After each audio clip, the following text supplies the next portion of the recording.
It's time for Windows Weekly. Paul Thurrott and Mary Jo Foley are here. There's been a big Surface Book update. They're warning me not to do it. Blue screens of death and more.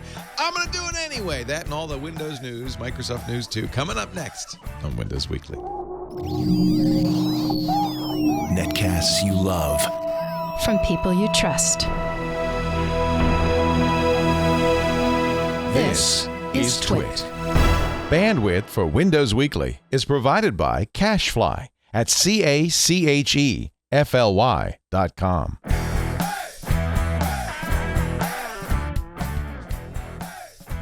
This is Windows Weekly with Paul Thurrott and Mary Jo Foley, episode 462, recorded Wednesday, April 20th, 2016. Don't say the B word. Windows Weekly is brought to you by Casper, an online retailer of premium mattresses for a fraction of the price, because everyone deserves a great night's sleep. Get $50 off any mattress purchase by visiting casper.com/windows and using the promo code Windows. And by Carbonite. Keep your business safe this year. Protect files on your computer or server with automatic cloud backup from Carbonite. Try it for free. You don't even need a credit card at carbonite.com today. Don't forget to use the offer code Windows to get 2 free bonus months when you decide to buy. And by Blue Apron. Blue Apron will send you all the ingredients to cook fresh, delicious meals with simple step-by-step instructions right to your door. See what's on the menu this week and get your first 2 meals free by going to blueapron.com/twit. That's blueapron.com/twit. It's time for Windows Weekly. I'm sounding like Mary Jo now. The show where 2 out of the 3 hosts are dying. Hi, Mary. Emotional. It's just a circle of life. I have a cold now. I think it just took me a while because you guys, actually, Mary Jo was really deathly ill at the Build conference 3 weeks ago. Yeah. Mary Jo Foley. I'm better, though. All about Getting Microsoft.com. Yeah, she's still a little gravelly, though. Still a little. And now I'm sounding that way. I blame Vegas in your case. Yeah. I feel I it got it. sound great. One day. Shut up. That's Paul Thurrott, Thurrott.com. Sorry. One day in Vegas, and I have desert throat. How did that happen? I get sick every time I go to Vegas. Yeah, Well- traveling does it. Traveling does it. Conferences do it. Johnny Jett, my travel guru, he's on the radio show, says that he brings Clorox wipes or Lysol wipes with him and will not ride in a plane or stay in a hotel without wiping down all the surfaces that people touch. Oh, wow. He says the most dangerous thing is the luggage rack. The handle there, he wipes it off. Armrests, he wipes them off. And then the remote control in the hotel. And I poo-pooed him. I said, "Oh, Johnny, you're just being just a paranoid silly. It's good for you. Germs are good for you. They build up your immunity." So one day, he didn't wipe off the remote in the hotel. He was sick for weeks. I lick the man. remote in the hotel. My constitution is awesome. Exactly. That's the problem is the first time you do it, you're going to get sick. You got to start it when you're really young. Yeah. That's why having preschoolers is also very good for your long-term health. You'll be sick a lot in the first few years, but because you get everything. So anyway, I apologize for how I sound today. I'm a little nasally. And I also apologize for the entire European Union. We just don't know what we're doing. Actually, I think they're wonderfully consistent. It's this, what's her name? Marguerite. How do you pronounce her name? I know. We we've been looked through this up one before. time. Yeah, I don't remember. She's the, what is she? The Commissioner for Privacy. I have a little crush on her, by the way. Really? Aw. Yeah, I love antitrust. Wow. She's awesome. Vestager. Vestager. Let's, I will look it up while you guys tell us what old Marguerite has been up to. Yeah, what is she doing? She says she's finally come back. Well, actually, this one is Google, but I don't know what you're going to talk about. Yeah. it's Well, Google. we wanted to talk about the Google thing because there are a lot of Microsoft connections and implications of what's It reminds happening. me a lot of what the DOJ did to Microsoft. Yep. Very close. Yeah. Very close. We both were talking about that today. We're like, you know what? This is just like the DOJ case against Microsoft. Remember when you had to? I don't know. Is this still the case in Europe when you install Windows? You get a browser menu.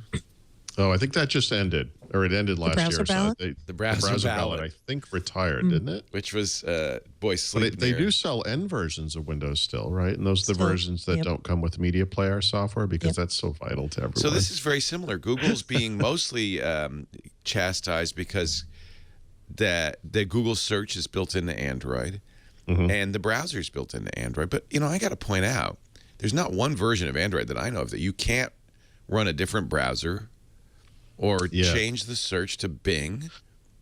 Yeah. Right. Without defending the EU, we were talking about this earlier. I mean, I think that it's not a black and white thing. I mean, I think this is kind of a gray area. They make some good points. I think Google makes some good points, similar to what you just said. I think the problem is these agreements that they have with hardware makers and wireless carriers, where they basically give them financial incentives not to bundle other products on it. It's really very similar to Microsoft. I mean, But it's very Samsung's always put the Samsung browser in. Yeah. All Samsung phones. In fact, benchmarks much better than Chrome. Interesting. I think as far as I know, most handset makers put their own. I'm sure it's based on Stuff, yeah. WebKit. I'm sure it's very similar to Chrome. Well, look, I mean, I think from our perspective, though, the big advice, or the big thing I have to say anyway, is that I just would say to Google, don't do what Microsoft did. You have two examples of how to deal with the EU from the perspective of an American tech giant. One is Intel, which settled immediately, and you never heard about that again. In fact, most people probably don't even remember it happened. That's right. They didn't even pay a very big fine, as I remember. Yeah, and then you have Microsoft, which, by the way, is still paying the price for its intransigence and belligerence during its American and EU antitrust trials. And my God, it was like it's like a movie where the guy says, if you don't sit down, I'm going to give you another fine. He's like, I'm not sitting down. I'm going to give you another fine. Yeah. I mean, Microsoft got fined and fined and fined, and they were very belligerent. Remember, they met the letter of the requirement, but not the spirit of it. And I can't remember if that was the browser or the media player or the document dump that they put out, or what. They used to just really toy with the antitrust regulators, and man, did that not go well. And so I think you need to Google, that is. I think Google needs to really think this one through, because maybe there's some common sense middle ground they can reach that won't result in a decade of fighting the EU and losing for winning. I'm not against the idea of trying to keep a level playing field, and that's, I'm sure, what the EU thinks they're doing. Yep. But look at the cookie thing. Actually, this was more of a privacy thing, and this was Margaret again. Yep. Where, they decided cookies were the evil bane of all browsing. And now you cannot go to a site that really pretty much anywhere, because most sites have European users, that doesn't have that big cookie banner. Yep. And it's just an annoyance. And it doesn't, and of course, everybody just says, okay. And it's a huge waste of time. Money for the websites. Agree we'd be better off without Europe, right? Well, it's just dumb, and it's a perfect example of how this kind of privacy legislation accomplished nothing. In California, we had a Proposition 65, which said that everybody had to notify you if there were chemicals known to cause cancer somewhere on the premises. Well, everywhere, anywhere you go, there are chemicals known to cause cancer on the premises. I don't care if it's, saccharin or jet fuel. So now, no matter where you go, every business you go has a Prop 65 warning. There are chemicals that cause cancer, which has the ultimate effect of completely, numbing you to any real dangers. And that's the problem with this cookie thing. It just numbs people. I remember when I was a kid, we went to a coal-burning power plant in Providence, Rhode Island on Narragansett Bay. And I knew this one well, because every week it would clean its stacks and belch carbon dust onto my windowsill. And I have to every Friday. We still have three-eyed fish in the bay because of that. So we went to the plant, and it really was a polluter. I mean, it was just disgusting. But they had signs, green, go green, conserve everywhere. And my teacher said, see all that? That's to numb you to the whole thing. Sure. And, we're green. And then you just stop asking questions. It's like all of Apple's recycled gold. Yeah, right. God, we're not just helping the environment, we're improving the environment. Yeah. So I feel like you can. So sometimes regulation has that effect. Yeah, yeah. I guess for me, the FTC found that Google violated U.S. antitrust laws several times, and then declined to ever, punish them in any way, which is kind of astonishing to me. So I'd like to see this one get fought out. I mean, I'd like to see Google respond. But that's contrary to your advice, right? You said they should settle. Yeah. Right. I'm telling you what I'd like to see. In other words, what I enjoy is the Godzilla versus King Kong thing, right? Yeah. If there's an organization that's as complicated as Google, it's got to be the EU. I mean, this is beautiful. Like these two things going at it is very, very interesting. But yeah, no, I mean, my advice to Google actually would be yes. I mean, to settle because you will have a voice in what that settlement is. You don't want to get to the point where you're being fined, where they're telling you what to do. And I think with Microsoft in particular, they just didn't do the right thing, behaved the right way, and I think they got a more severe punishment than they might have otherwise. God, one that lasted for a decade. Right? Yeah. Right. So settle. Your advice is to settle, but your heart says fight, fight, fight. Yeah. He selfishly wants there to be a fight because we know how Paul feels about Google and Scroogled.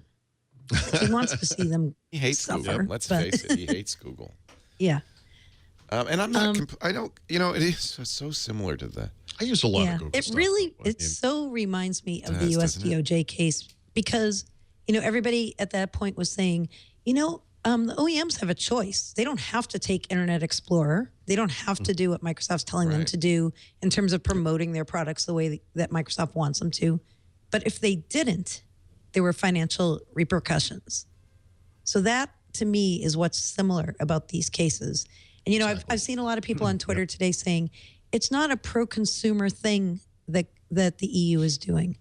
Well, I don't really think the US DOJ one was consumer-oriented either. I think it was very much about kind of protecting the OEMs and more about that. And I think this case is as well. For whatever it's worth, I mean, EU antitrust law tends to be more competition-related than consumer-related. Although they use the same words you would have seen in the United States, where you say something along the lines, and this behavior results in less choice for consumers. Right. And you can show some kind of harm there. But I really do think it is about keeping a level playing field for competition.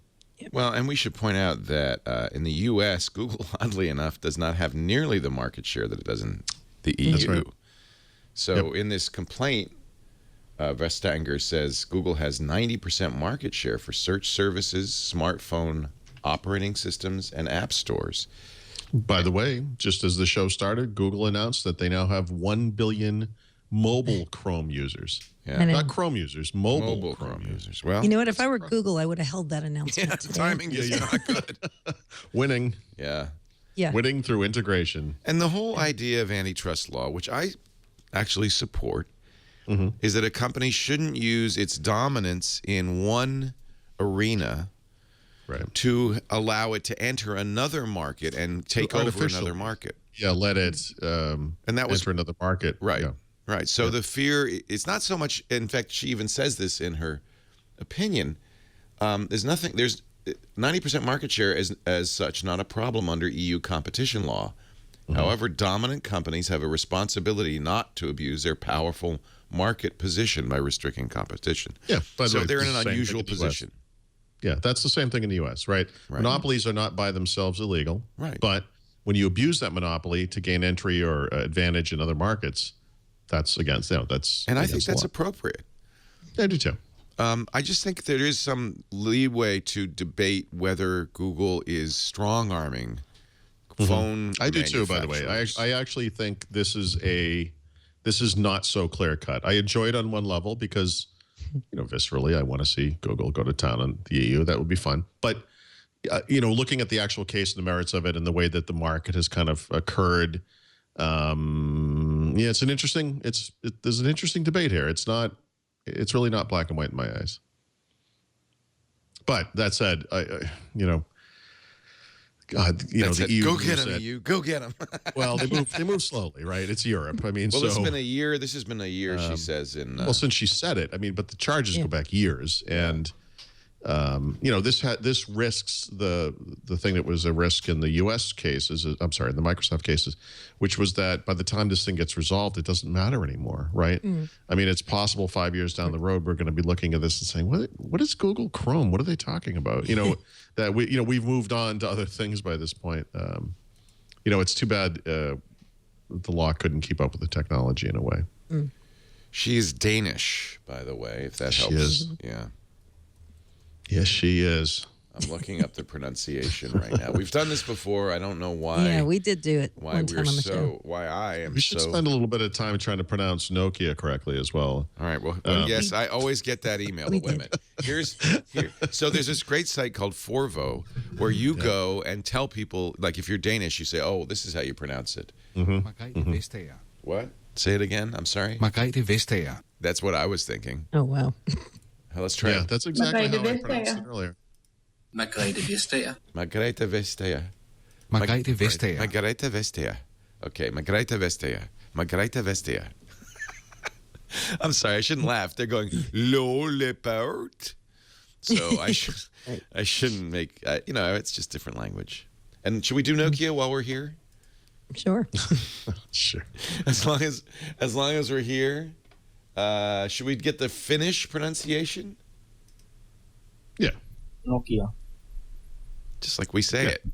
Nokia. By the way, exactly. Thank you. And that's the thing that freaks me out because for many, many weeks and months there, we were getting complaints about it. And that's people French. from Nokia would pronounce it Nokia.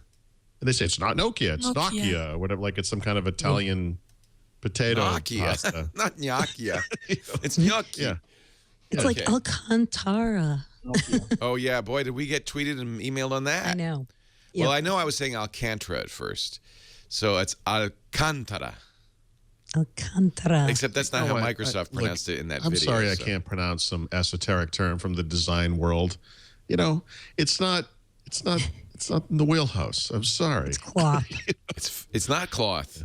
It's I know. made from dinosaur bones and As old Leo leaves. said, it's lint. I know. It's I think lint. it's the best description ever.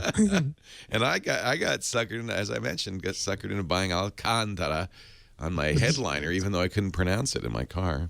I think I did the same. By the way, I did it again. I think my Tesla has Alcantara headliner.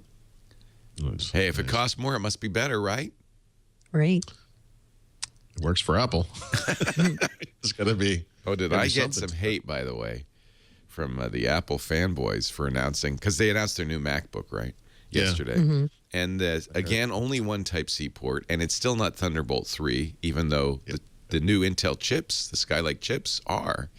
And this HP that you've been talking about, Thunderbolt 3, 3 Type-C connectors, and I can get an i5 or an i7 in it, not an M5 or an N7. Steve Jobs had this saying that sometimes customers don't know That's what they the want until problem. you give it to them. Yeah. But then sometimes you give it to them and they tell them that's not what you want, and then you still don't listen. And that's not really the same thing anymore, is it? This is not you leading; it's you just being tone deaf. I really think that Johnny Ive is on sabbatical, and that all product updates are on hold because the new iPhone SE is the same as the iPhone 5. And so I really think Johnny Ive is just on a break, and when he gets back, he's going to take over and just change. What did everything. we release? Because now HP has, by the way, the thinnest laptop. Yeah. Oh, really? Yeah. Much thinner. Well, not much. that's I mean, right. I don't know. When you talk much thinner, when you're talking millimeters, you can't see the difference. At a certain angle, it actually disappears. It's It's 10.4 stealth millimeters. technology. So I went. I was at NAB, and HP had their secret meeting room, which had a big sign in front of it that says "Our secret meeting room" in the back. Nice. And I went there, signed an NDA, hoping to see this new Spectre, and they said, "Oh no, we don't have any of those." Oh, well. Oh well. Here's the compromise. We made a family compromise. We're gonna have a mixed marriage because Lisa's got the pink MacBook Yikes. loaded, and I ordered that. And then on Monday, I think I get to order the HP, although I don't think it's going to come for a while in May. Yeah, I don't think it's maybe May or something. Yeah. I still it's think May. it looks beautiful.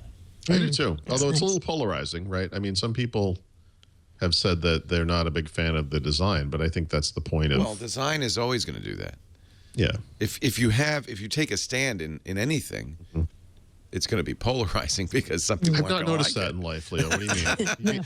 So, That's for because you example, never take a stand. when I He go on never Twitter, does. you're saying I could have saved myself a lot of pain if I had just known that. Yeah. Yeah. So anyway, I hope you won't feel bad that I put Linux on it instead of Windows.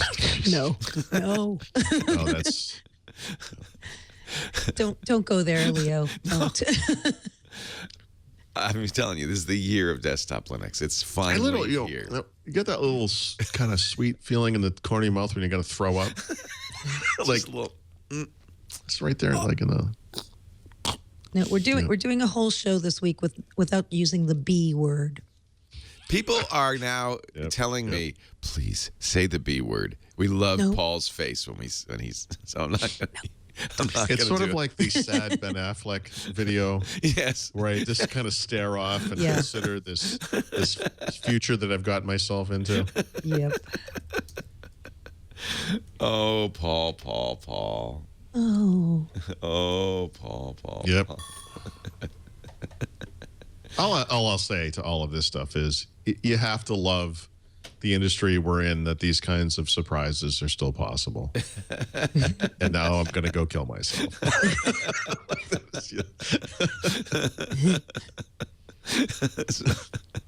Mary Jo is Henry Cavill and Ben Affleck. They're asking him whether how that makes you guys feel and whether it will even affect the film as such. Well, the interesting thing is that we get the critics who have their personal opinions, and the thing about personal opinions is that they always come from a place and there's a preconceived idea. The best version of this is the one where I think it plays the sounds of silence or something. Yeah, I think it's going to do that. I feel like it might do that. What is going to really... And it zooms in on Ben just looking off in the distance and feeling sad. This might actually just be the original normal version. It actually might be.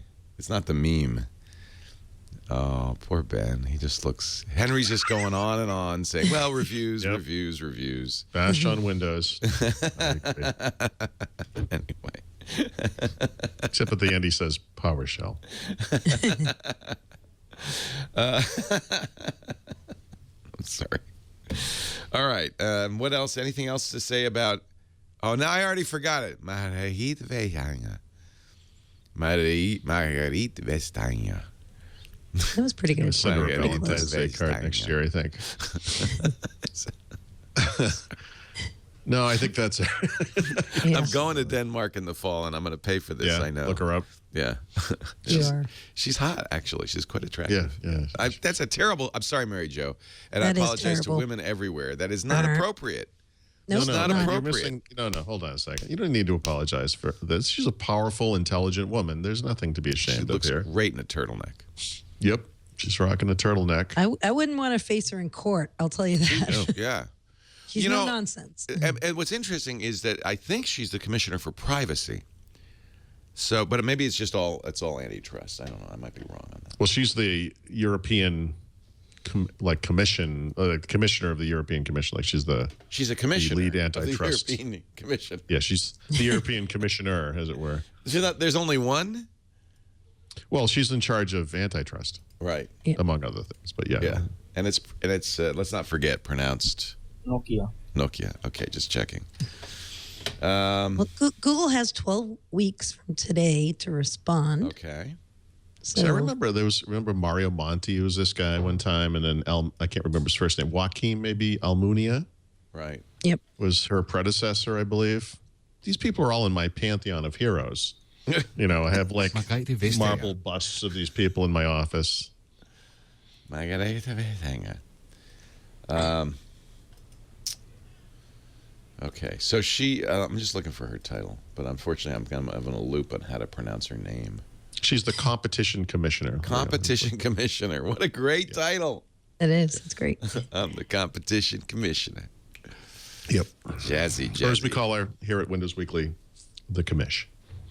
By the way, the commish. Kudos to Microsoft. Although you have to think there was a certain kind of bit of joy in the fact that they could turn the tables on the DOJ and sue them.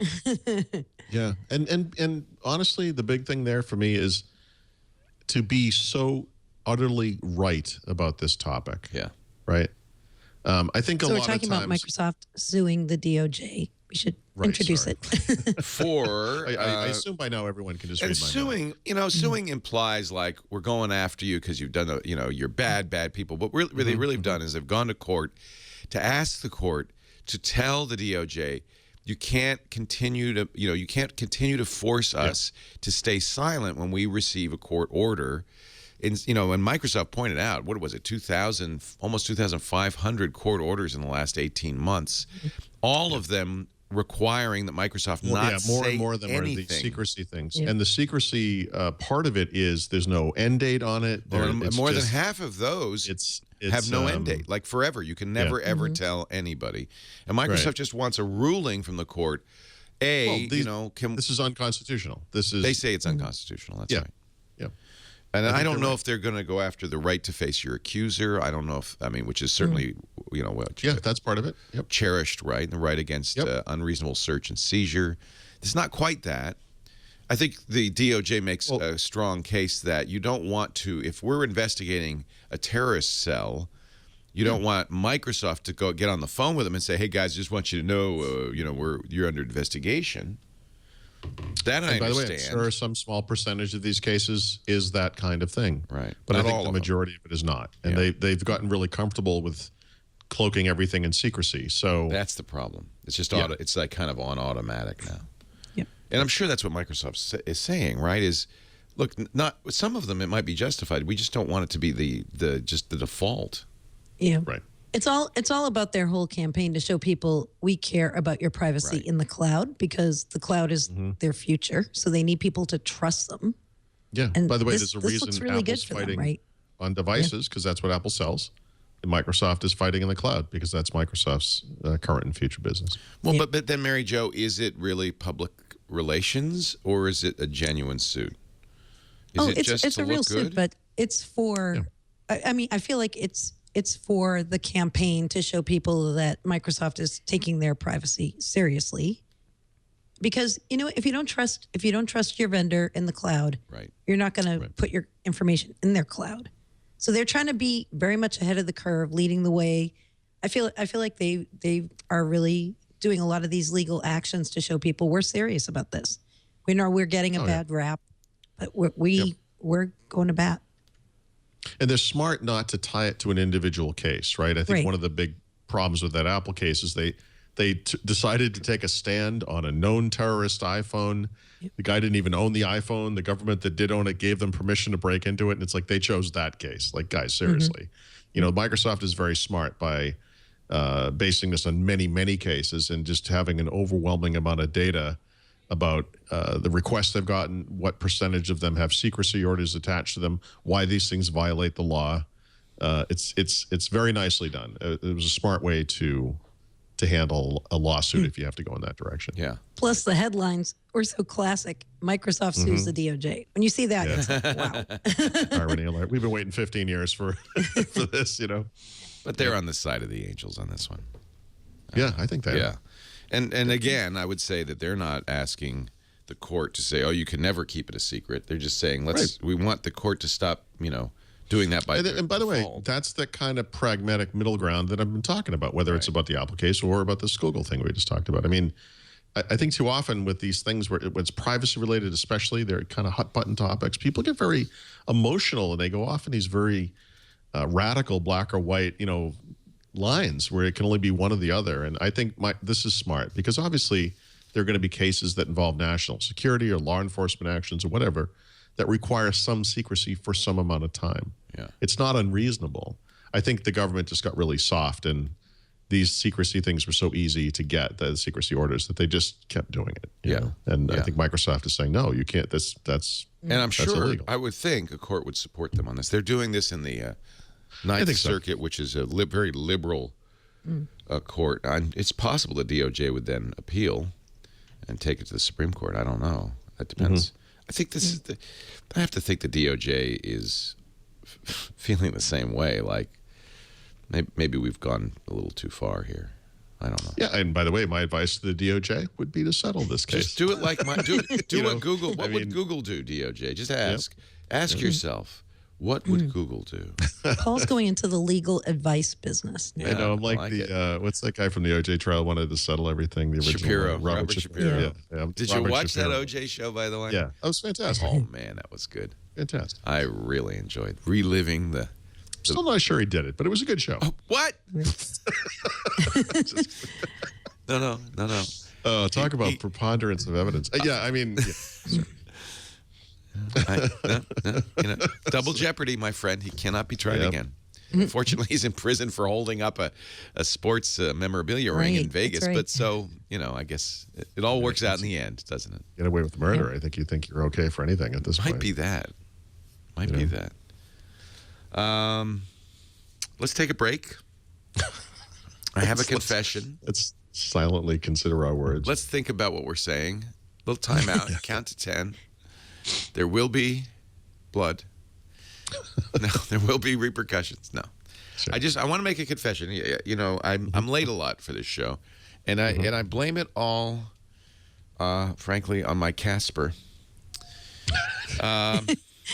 It's just a little... That went a completely different direction than I thought it was going. You didn't think I was going that way. I'm living the dream. You're still the best in the business. I will give you that. I'm living the dream on my Casper. It is, that's the best mattress I've ever had.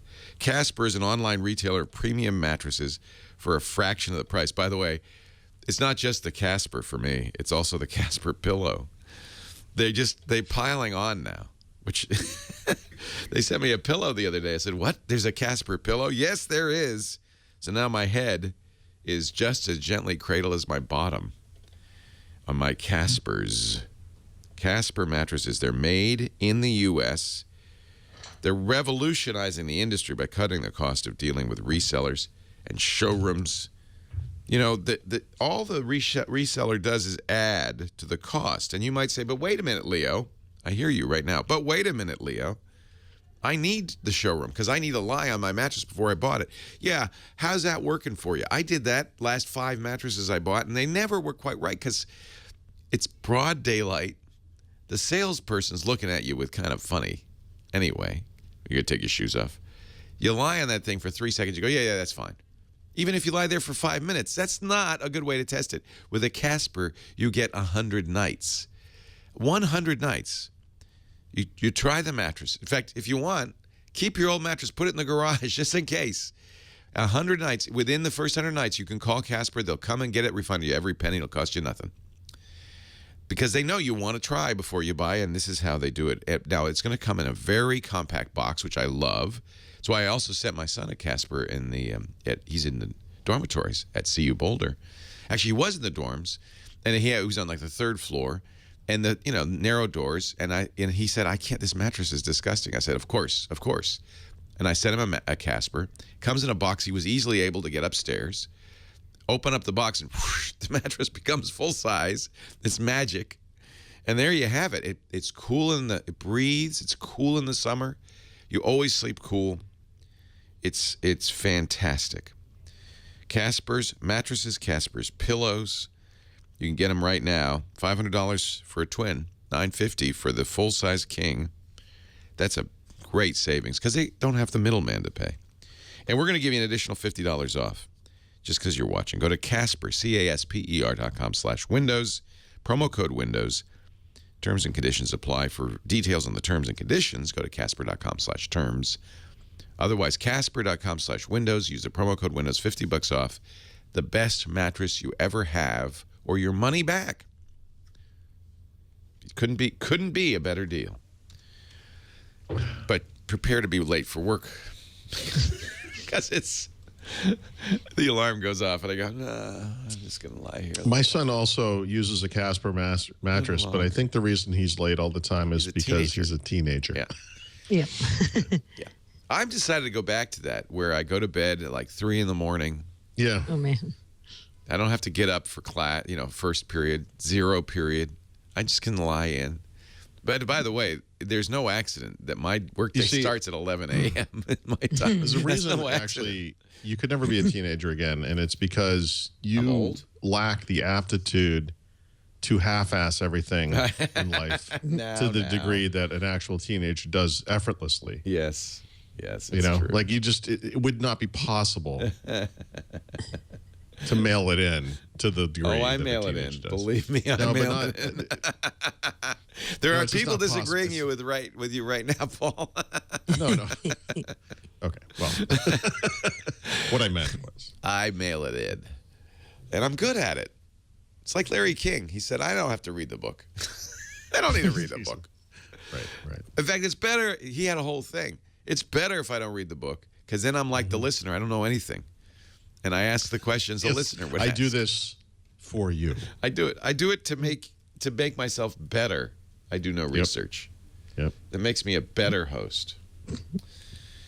I can't believe it's been 10 years since the Xbox 360. But actually, I can a little bit, because we went with Tech TV, didn't we? I think we did to the Xbox. Oh, no, that was the original Xbox launch. The original Xbox, yeah. To Seattle. 2001. So 2005, right, was the launch of the original Xbox. I'm sorry, of the 360. 360. That was a big one for me, because they were talking about more than video games by the 360 and integration with Windows. And I thought at the time, this is maybe something I should look into. And also to transition from PC-based gaming to console-based gaming, which is a hard transition if you're really used to keyboard and mouse. Now we're seeing Mary Jo as sad Ben Affleck. She's just kind of, yeah. No, actually, I have a connection to the story about the Xbox 360. I don't know if Paul remembers this. About 2 weeks ago, I said to him, my nephew, who's 11, who's an Xbox 360 user, is very worried about Microsoft dropping support for the 360. Yeah. And so I had told him about Paul. I'm like, yeah, I work with this guy. He's like close to my age, but he still plays video games and stuff. He's in many ways still a child. So he said, ask your friend Paul, does he think that Microsoft's going to drop support for the 360? Good question. Yeah. And by the way, the answer is still no. I mean, I know. So today they said it definitively. No. Yeah. There were rumors that they might. Do you trust them? Listen, I actually think they wanted to do this sooner, but the Xbox One didn't take off to the tune that the PS4 did. And I think that forced them to maybe keep it in market a little longer. But the support thing is interesting because they haven't set an end date on this, right? You know, they, in other words, as of today, they still support Xbox Live. Your games will still work. You can still buy them as long as they're still around. They'll work in backwards compatibility mode on the Xbox One going forward. You know, well, yeah, okay, but I mean, it's, you know, we'll support, you know, if you bought one, the warranty is still valid, of course. I mean, that's the law. But I mean, it's not going to be forever, right? I mean, at some point. But he was worried about Xbox Live being updated to support the 360 because he said there was a rumor in his school that that Microsoft this Christmas season was going to drop that. I mean, here's the issue: is this holiday season you're not going to see very many games come out for the Xbox 360, right? Despite the installed base. Yeah, developers might abandon it even if Microsoft doesn't. True. And these things kind of go hand in hand. Look, I don't play a wide range of video games. Most of the games I play start with the words "call of," but you know, for most of that run, Call of Duty 2, which launched alongside the original Xbox 360, by the way, back in 2005, all the way through last year's release was Advanced Warfare, the year before Advanced Warfare. Let's say Call of Duty Ghosts. I played pretty much exclusively on the Xbox 360. And one thing that just happened this past holiday season was when Black Ops 2 came out, Black Ops 3, sorry. The Xbox 360 version of that game is terrible. It doesn't just look terrible. They're never going to put out map packs. It's just, you know, it's clearly the end. You know, they've sent this signal that regardless of whatever Microsoft is doing supporting the console, Activision, or the developer who makes this particular game, is not putting the resources into the 360 like they used to. So, you know, it's kind of happening anyway. But the games you have now will continue to work, and more importantly, Microsoft will patch it if there's patches needed, that kind of thing. Right? I mean, what does it mean to support an Windows 7 is supported, yeah, right? What does it mean to support an old game console? I mean, nobody's going to develop new games for it, so. Yeah. And I think the reason the rumor is spreading through his school, his 6th grade class, is because Microsoft put Xbox 360 compatibility in the Xbox One. Right. Yeah. And so that's kind of saying, hey, you could still play those games, but you're going to, there's new hardware. And I bet we don't have this in the notes. Let me just make sure. Yeah, we don't. But I think the other interesting thing to point out here is that there have been a bunch of rumors recently about parts related to a new Xbox One, and E3's coming up, and we heard maybe new hardware, and this is all kind of coalescing, and maybe this is the right time, because the thing is, once you get rid of the Xbox 360, what you're missing is anything that costs less than $350. If you look at the pricing on the 360 today, it's about $150 to $200 for an Xbox 360. That is going to be a big hole, and that hole cannot be filled this holiday season by remaining stock of 360, right? One would maybe presume that stuff would be gone by then. So I think this lends some credence to the notion that Microsoft will at E3 or otherwise before the holiday season this year announce a cost-reduced Xbox One, perhaps a digital media-oriented Xbox One, the Xbox One that doesn't play games kind of thing. Obviously, there's talk of a high-end Xbox One, which would be like a 4K capable console, similar to what Sony is expected to be doing. And maybe the shipment of that device would push down the existing device further from a price perspective. But I think some version of one of those things is what's going to be happening. I was surprised to see they're still making Xbox 360s. I mean, were they actually still making them? Yeah. I know. Well, I mean, like that was interesting. Wow. Yeah. Before Microsoft stopped talking about, console sales numbers and everything, I don't remember when this was exactly, but a year ago-ish, a year and a half ago, something. There was some kind of, there were quarters where the 360 had pretty much clearly outsold the Xbox One, and maybe like one of the holiday quarters or something. And it was like, okay, so that's interesting. And then they stopped talking about it, and I think for a little while there, the Xbox 360 was going just fine, It was certainly, whatever the percentage was, it was a big chunk of the sales. And I don't know, maybe that's finally dropped off of the face of the earth, or maybe they now have reached a point where they see it as a negative because it's really taking away from the Xbox One. But again, you can't leave the Xbox One hanging out there at $350 and not have something less expensive. I like your theory that it kind of maybe tips the hand that there's something else coming in the lineup for Xboxes. Yeah. Just a theory, but it seems like it. Yeah, this happened with Surface. I don't know if you remember, but when Microsoft introduced, I think it was the Surface Pro 2, they basically stopped making the Surface Pro. And that became the next thing, like the flagship. So maybe this is, we're not going to make any more 360s because there's going to be something new in the family to complement Xbox One. So we'll have there has to be something there. Right. In the in the Surface market, it's interesting to me that Microsoft still sells Surface Pro 3 today, right? So even though this is Surface Pro 4, that the other thing is still around, and it's sort of the Apple bet they're not making strategy. I bet they're not making new ones. Okay. Well, I don't know. You think so? Yeah, because I think now if you look at whenever they talk about Surface Pro, it's 4. It's almost always 4 they're talking about. Oh, sure. Yeah. Well, So I mean, a lot of people, I think, go in and look at it. Yeah. I think they're selling out the channel now on Surface Pro 3. Yeah. I mean, they're not the type of group that would publicize how they were doing things. But they may not even know. Yeah. We still they have these know. things? Why did we make so many of these? Didn't we get over that a few years ago? All right. Well, just a guess. Happy birthday, Xbox 360. I guess that's. Yeah, I'm gonna have to dig up all my old Xbox 360 stuff. Maybe I'll do a little retrospective post tomorrow.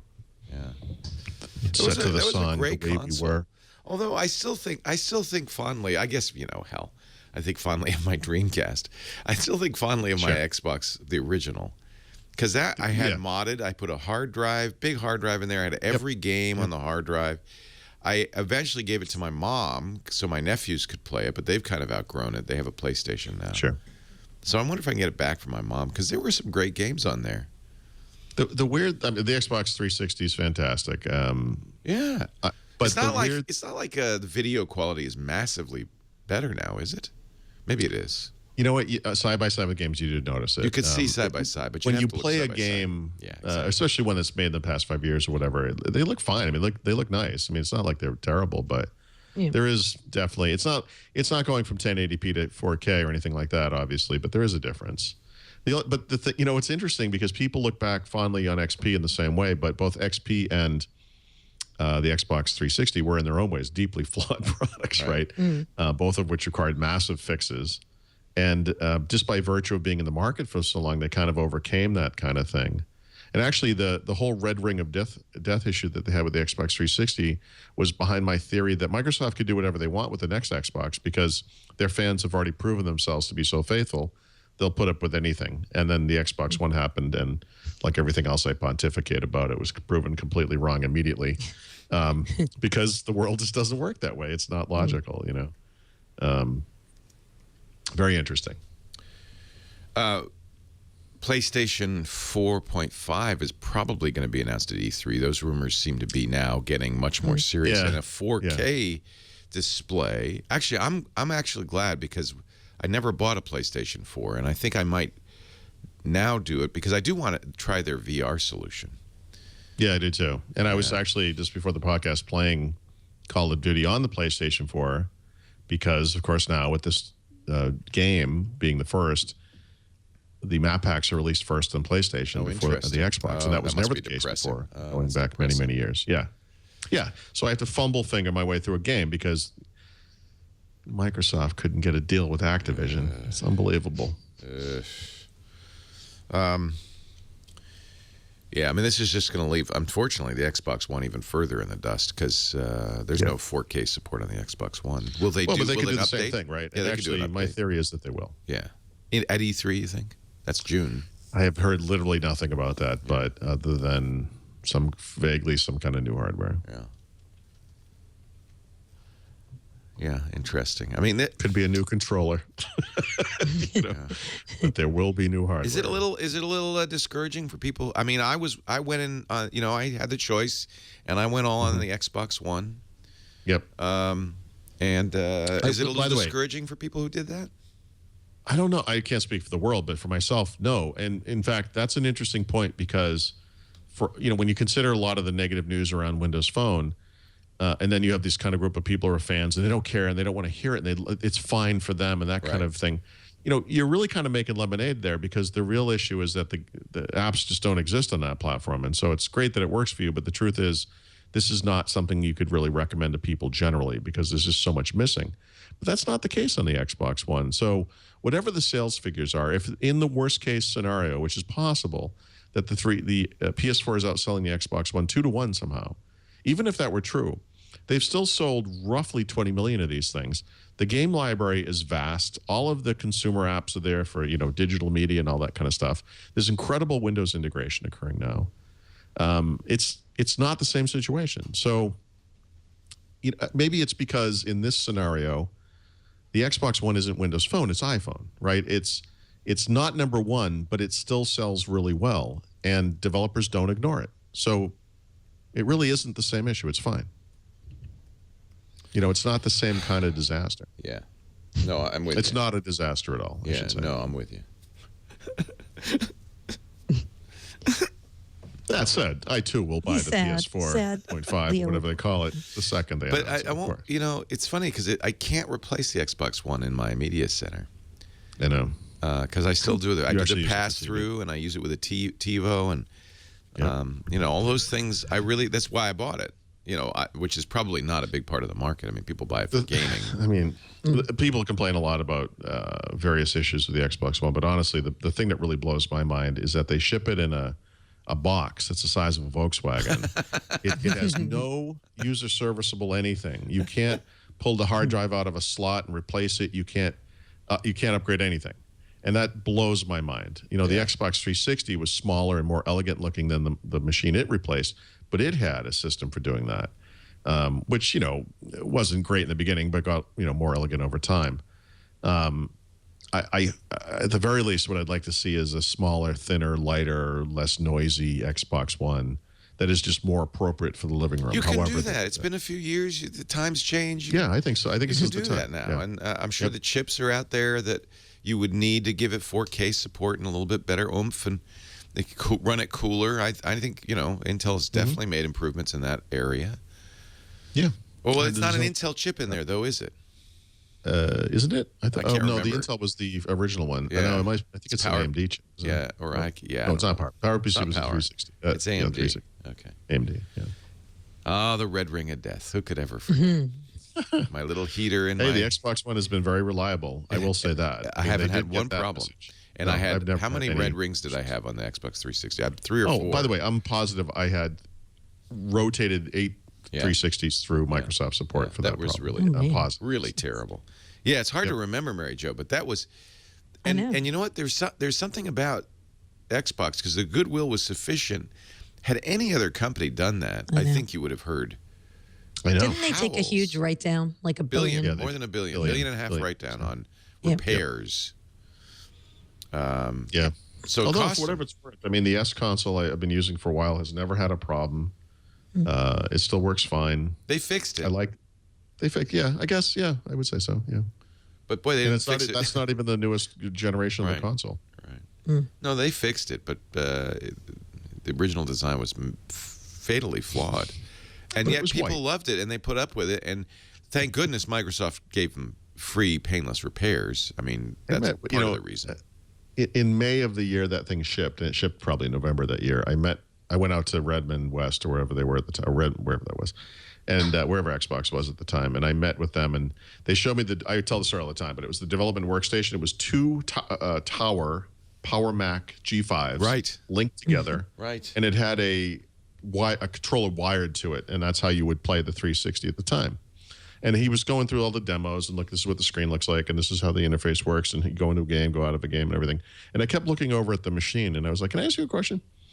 How are you? Oh, and they had announced what the form factor was. So they had a shell that was just, a white box. This is what we're going to ship it in. I was like, how are you going to fit that gigantic thing over there into this tiny box? And he said, oh, no. He goes, we got guys working on that.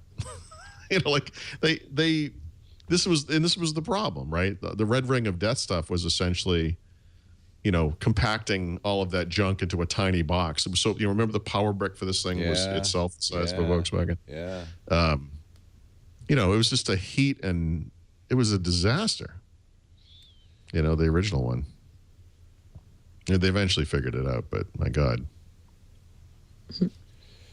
Let's see. All right, I got my Surface Book here. I'm ready to push the button on the update. I'm very excited. There's a new firmware update for Surface Book. It's going to fix everything, right? So, first of all, there's about 117 firmware updates.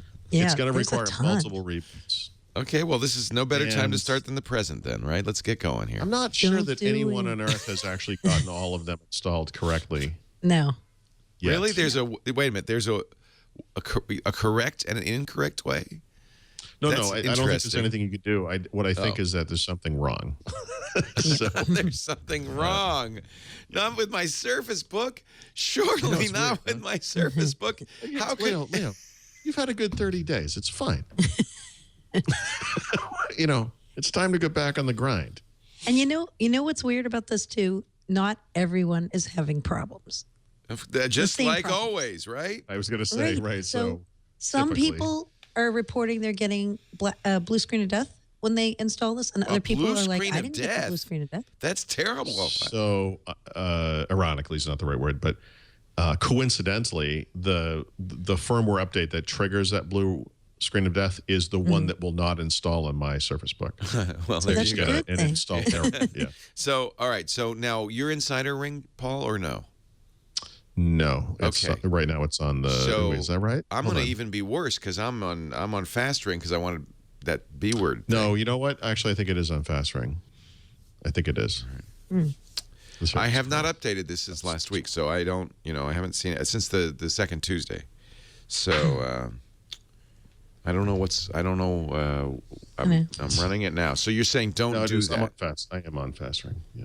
NVIDIA driver update for GeForce GPU. Microsoft driver update for Surface UEFI. Microsoft driver update for Surface System Aggregator firmware. Intel Corporation driver update for Intel HD Graphics 520. There's lots of camera firmware updates on this. Lots of Surface dock updates.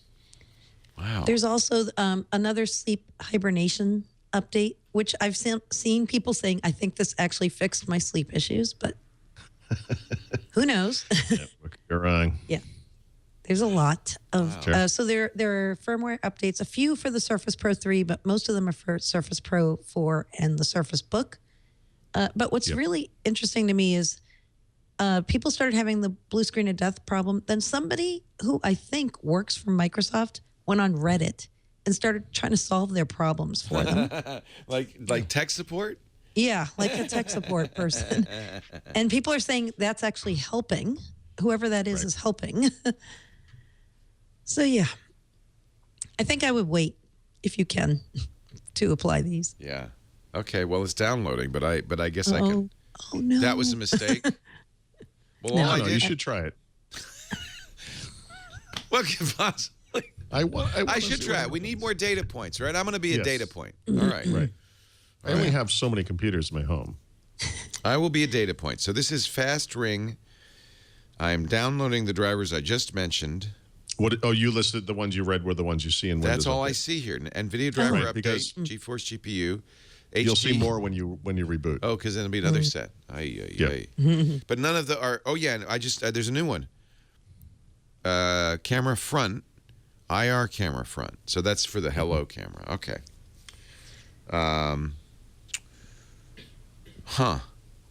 Yep.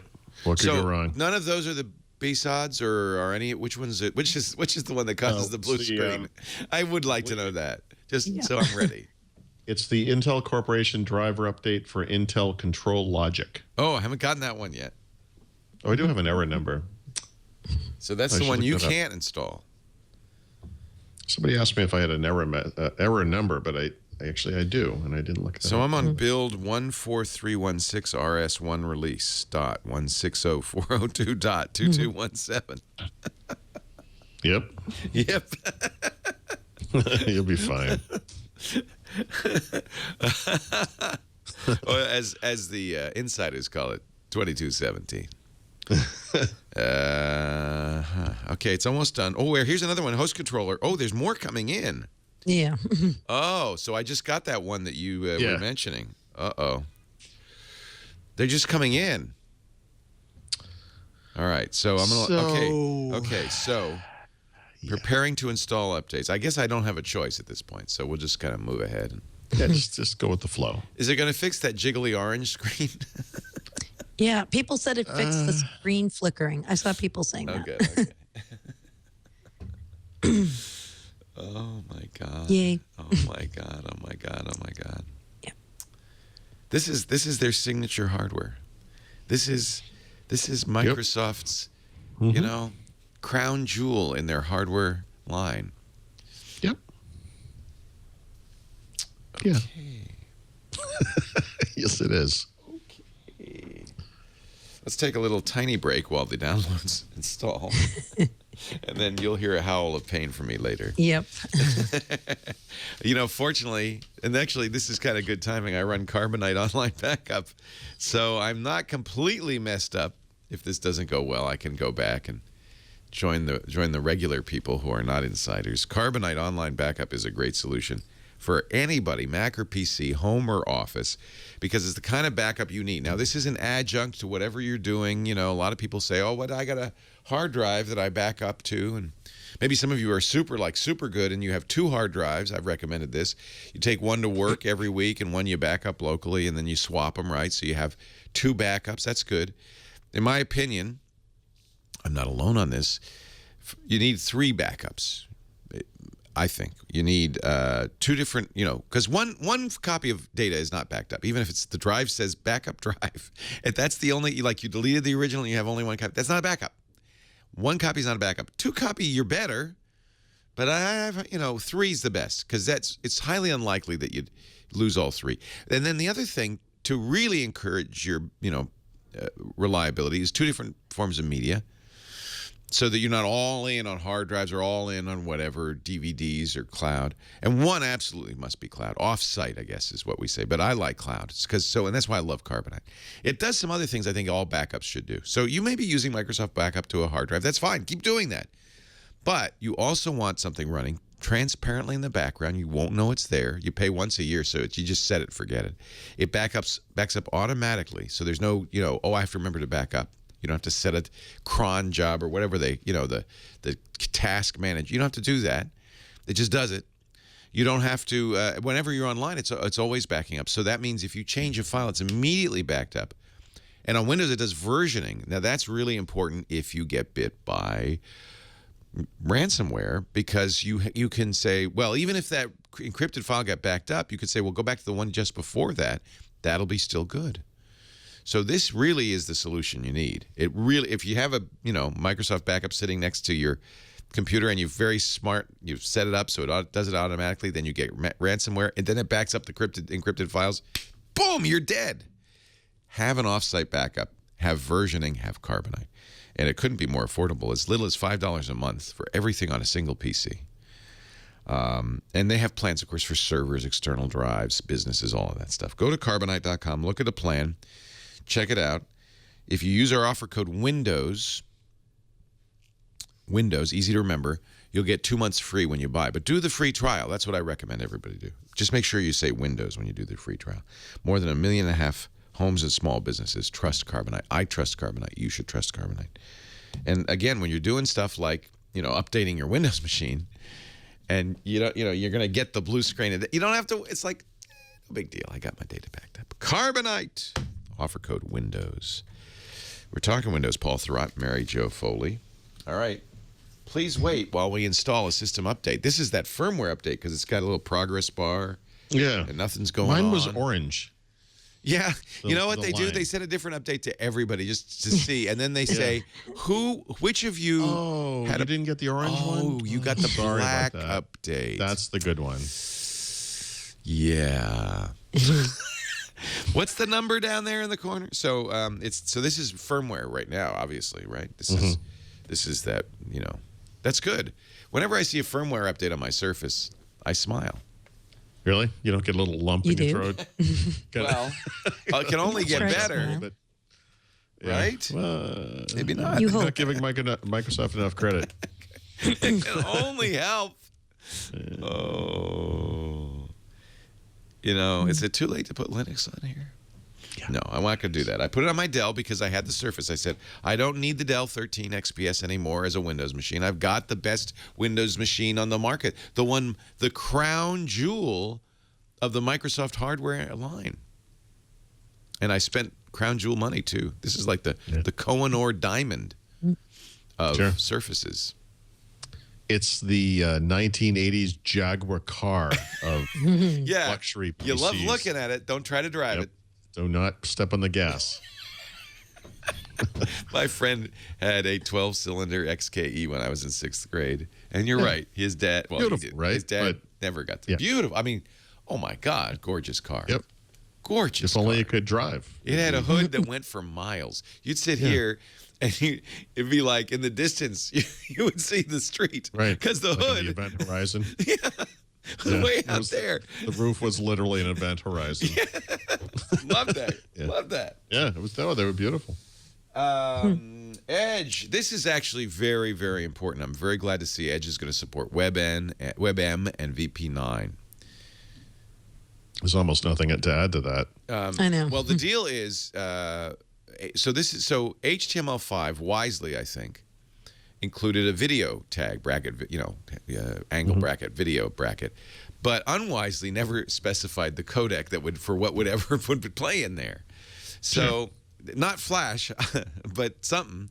And most people are using, unfortunately, H.264 to H.265, which is encumbered by MPEG-LA. Well, I had a brief flash of orange. Flash of orange, and then it disappeared. Now it's turning on the camera, looking for me, making sure it's me. Oh, the eye has gotten even more active. Could not recognize you. Okay. Now I'm putting in my pin. It's a promising sign. Oh, it did. It did recognize me. Hello, Leo Laporte. Hello. No blue. I see no blue. Let me run the update again, make sure I got everything. No, you didn't. It's not that simple, Leo. Preparing to install. No, just a definition update for Windows Defender. Well, I'll really? Yeah, so far. Really? Yeah. Wow. No, give that a No. Okay, I was going to say. Look at that. AV Stream Camera 2500. I didn't even know I had one. There you go. Update for Intel RCSI2 Host controller. That's the one that gives you the blue screen, Paul? Or you can install? No. Intel Control Logic. Control Logic, got that one. And image signal processor 2500. And then can't install updates. Click this message to fix.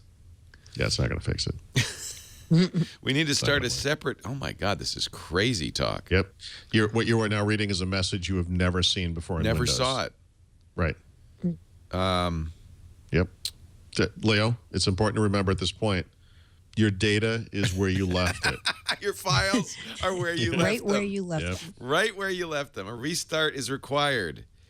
Restart now. All right. There we go. Let's see. It's orange for a moment. It is orange. That's weird. That is That's just refreshing. not the right color. It's Ubuntu-like. It's Ubuntu. It is Ubuntu-like. I feel like I'm on the desert veldt. Maybe it's supposed to be Redstone's color. Is that the color of Redstone? Redstone? Like reddish orange? No, I don't. Redstone's red. His is the only one that has that color. I don't know. Really? You've never seen that color? I don't see it. What? I don't see that color. I have the special orange Surface Book. But I should say I bought this really at retail. strange. It's looking for me. That was Hello. quick. Hi. How are you? Good to see you. It's got me again. Flash orange. All right, it's running.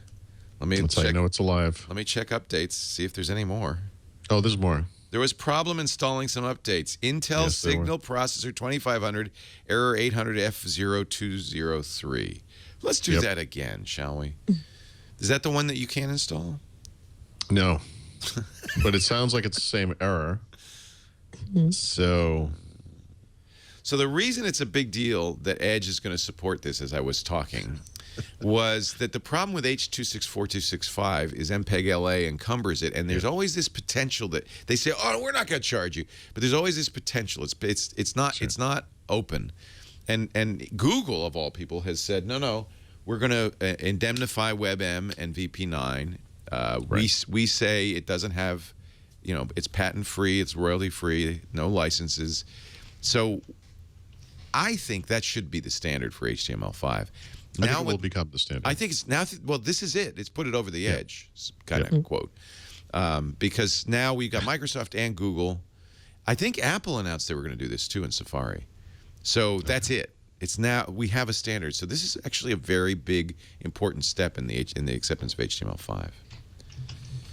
There were a problem installing some updates. We'll try again later. Yeah, that'll be fine. Well, good. So, but it's working. Yeah. You didn't get a blue screen. Did not get a blue screen. Right. But okay. I don't think so I got the update that causes maybe the blue screen, right? Is that possible? So there's a fix of sorts out there for getting these things updated. Should I? But maybe I should. I don't know. In my case, I'm not so sure I want to do it because the one that is not installing for me is the one that is causing blue screens for people. So it's kind of a tough call. We'll see. Should I restart? Should I do? I mean, shut it down. This is nothing that you do will fix it unless you do the fix. Okay, so I'll look up the fix while we continue to talk. And I can give you the URL. What would be the best way to do that? I bet I can Google it. Well, it's brand new to today. Surface Book. I'll put it in the show notes. Okay, put it in the show notes because I have access to OneNote. And, in a couple of weeks when it synchronizes, I will have it. I'll put it right at the top. Thank you, Paul. Right, Microsoft deliver. Oh, there it is. Look at that. Blackforce.co.uk. Is this trustworthy? Blackforce? Sure, why not? What could go wrong? I haven't tried it, but I'm dying to find out. Okay. Hey, at least he's honest. No, I'm your guinea pig. Hey, well, I can't do this. I'm recording a podcast. Yeah, right no, you need, yes. you need for this all to work. I'm a little less dependent on this machine. This is kind of my play machine. I just use it for bash. Oops. You use the B word. I did. Sorry. Wait a minute. Since I got my Surface Book, writes Blackforce, it has been plagued with bugs to do with graphics, corruption, and hello bugs. Yes. Me too. Microsoft released some new updates on the evening of 19 April. I'd like to be an early adopter. I install them straight away. Upon installing, I got a nice blue screen with the error. But I've been getting this one. Your PC ran into a problem and needs to restart. I get that all the time. That's what I'm hoping to get fixed. After a reboot, the Intel control logic update kept failing with the area code 8, same error code. And that's the driver I'm not. Yeah, it's funny because that's not the.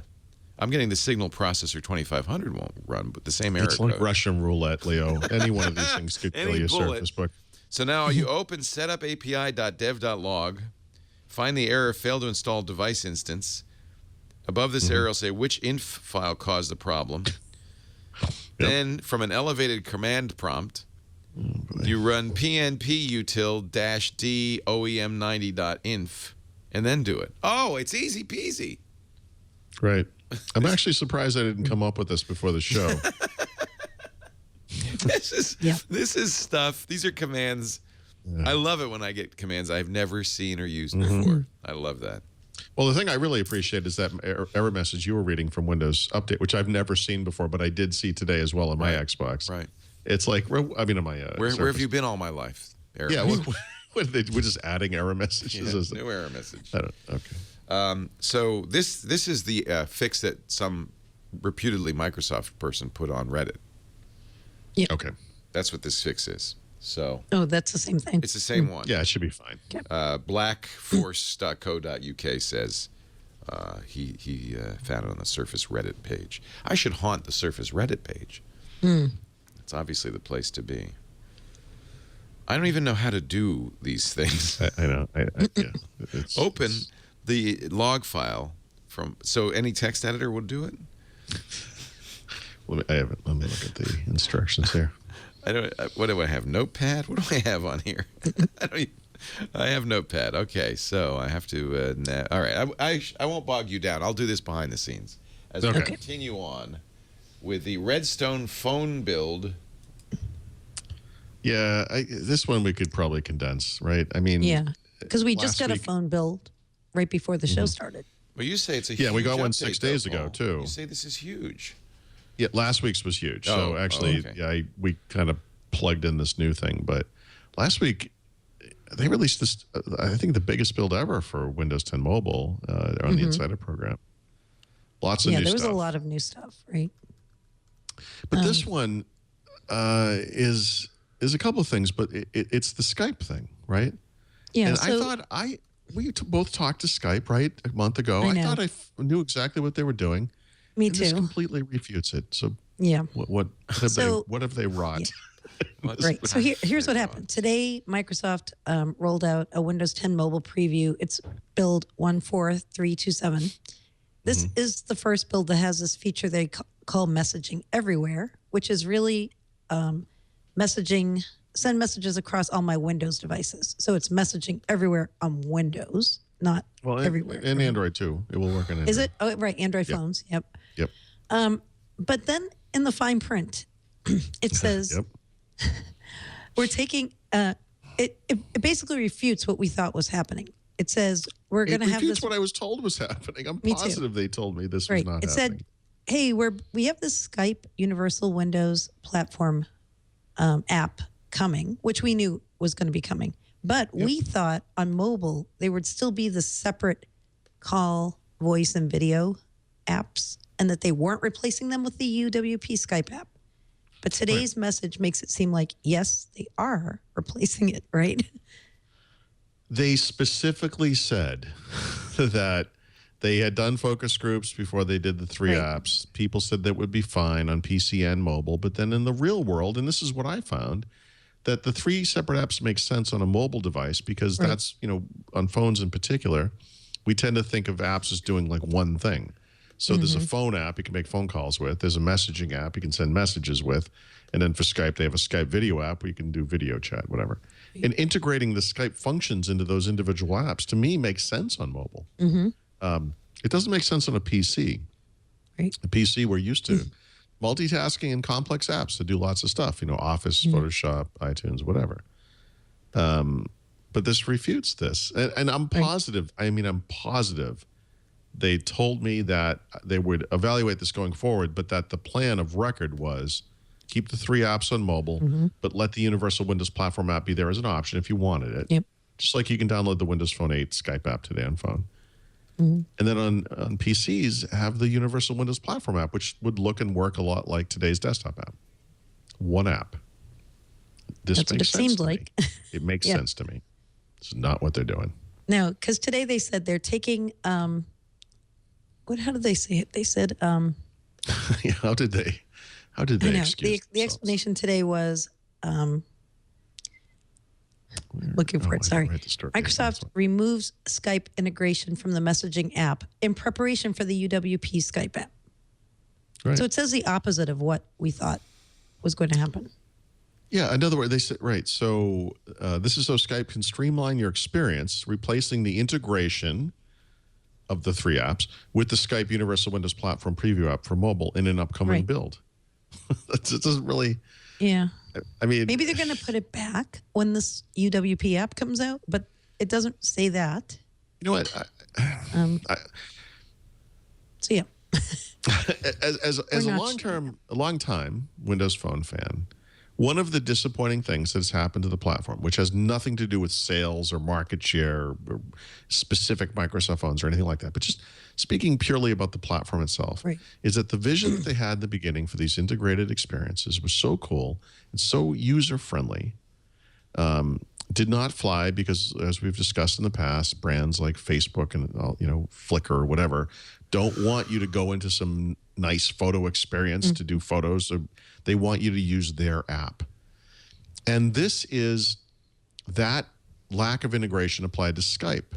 That the notion that you're going to talk to somebody using your phone like a phone, and you shouldn't care whether you're using the Skype network or the phone network, is nice. It's a nice idea. Same thing for messages.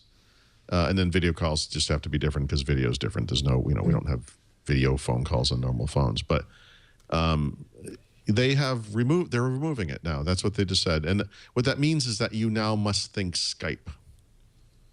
You know, to use the Skype service, you have to explicitly in your mind think, I need Skype for this. It's not a phone call. It's not a text message. It's a Skype thing. And I don't know that that's a good idea. And just to devil's advocate I would say that they're probably thinking that messaging apps are big business these days. You see that with Facebook Messenger, with WhatsApp, with Snapchat, with various things in China and so forth. This is maybe their land grab for that. But I mean, 350 million users, whatever they said, it actually does not compare very well to these other Skype, these other chat solutions. So I don't know. I'm not sure that's such a great idea. Yep. Well, you know what? That is also not a great idea. Doing what you just did to your service book. Yep. Leo, if you would kindly wear the yellow canary outfit when you do this stuff, that'd be nice. So the error message is that the INF file is not is different than what was the style of the INF is different than what was requested.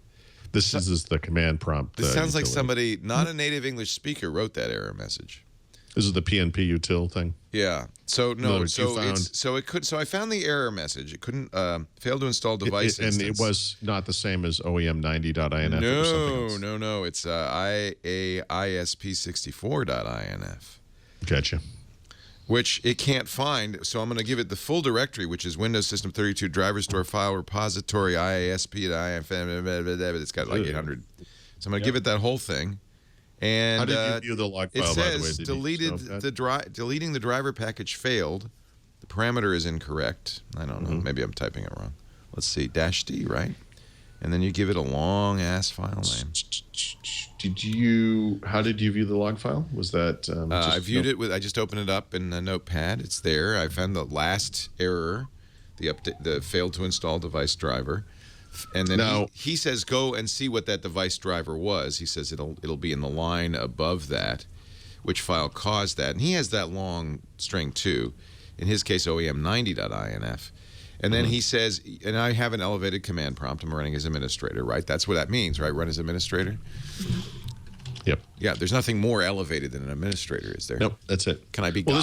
So here's what I'm wondering. He talks about an error on this Intel control logic update. That's the same error that I have. This is not it's not the same error that you have. Yeah.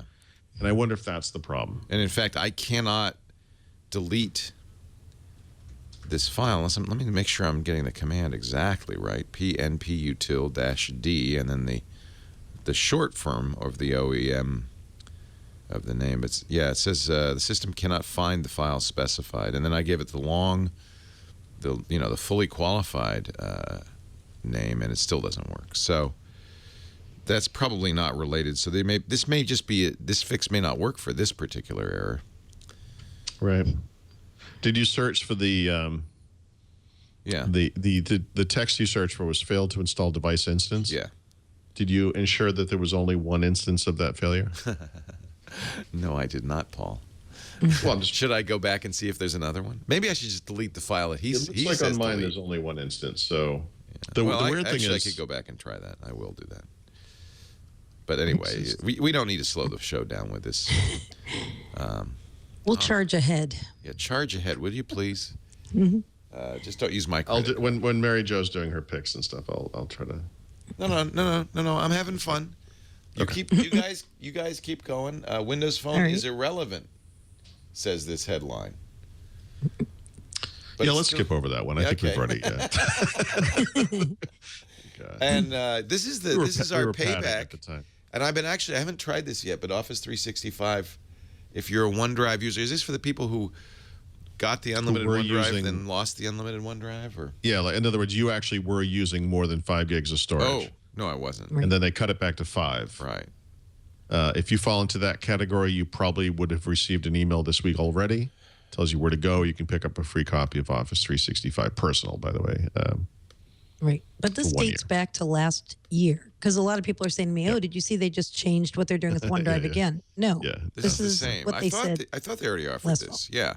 Well, so at the time, what they said was that in early 2016, we're going to email people who qualify. And I've been getting a lot of emails from people who said, so what, did they just look over me or what happened? And they just sent them out this week. So there's more going out. And, by the way, just because I know someone's going to complain about it, let's just throw this out here. What about the people who are already paying for storage? Right? In other words, this thing is a gift for people that were paying for nothing. Why did they reward those guys? And that's a good question, by the way. I don't know. So if you're already paying for Office 365 and you were using over 1 terabyte of storage, for example, do you get anything? No. Yet. You get nothing. You get nada.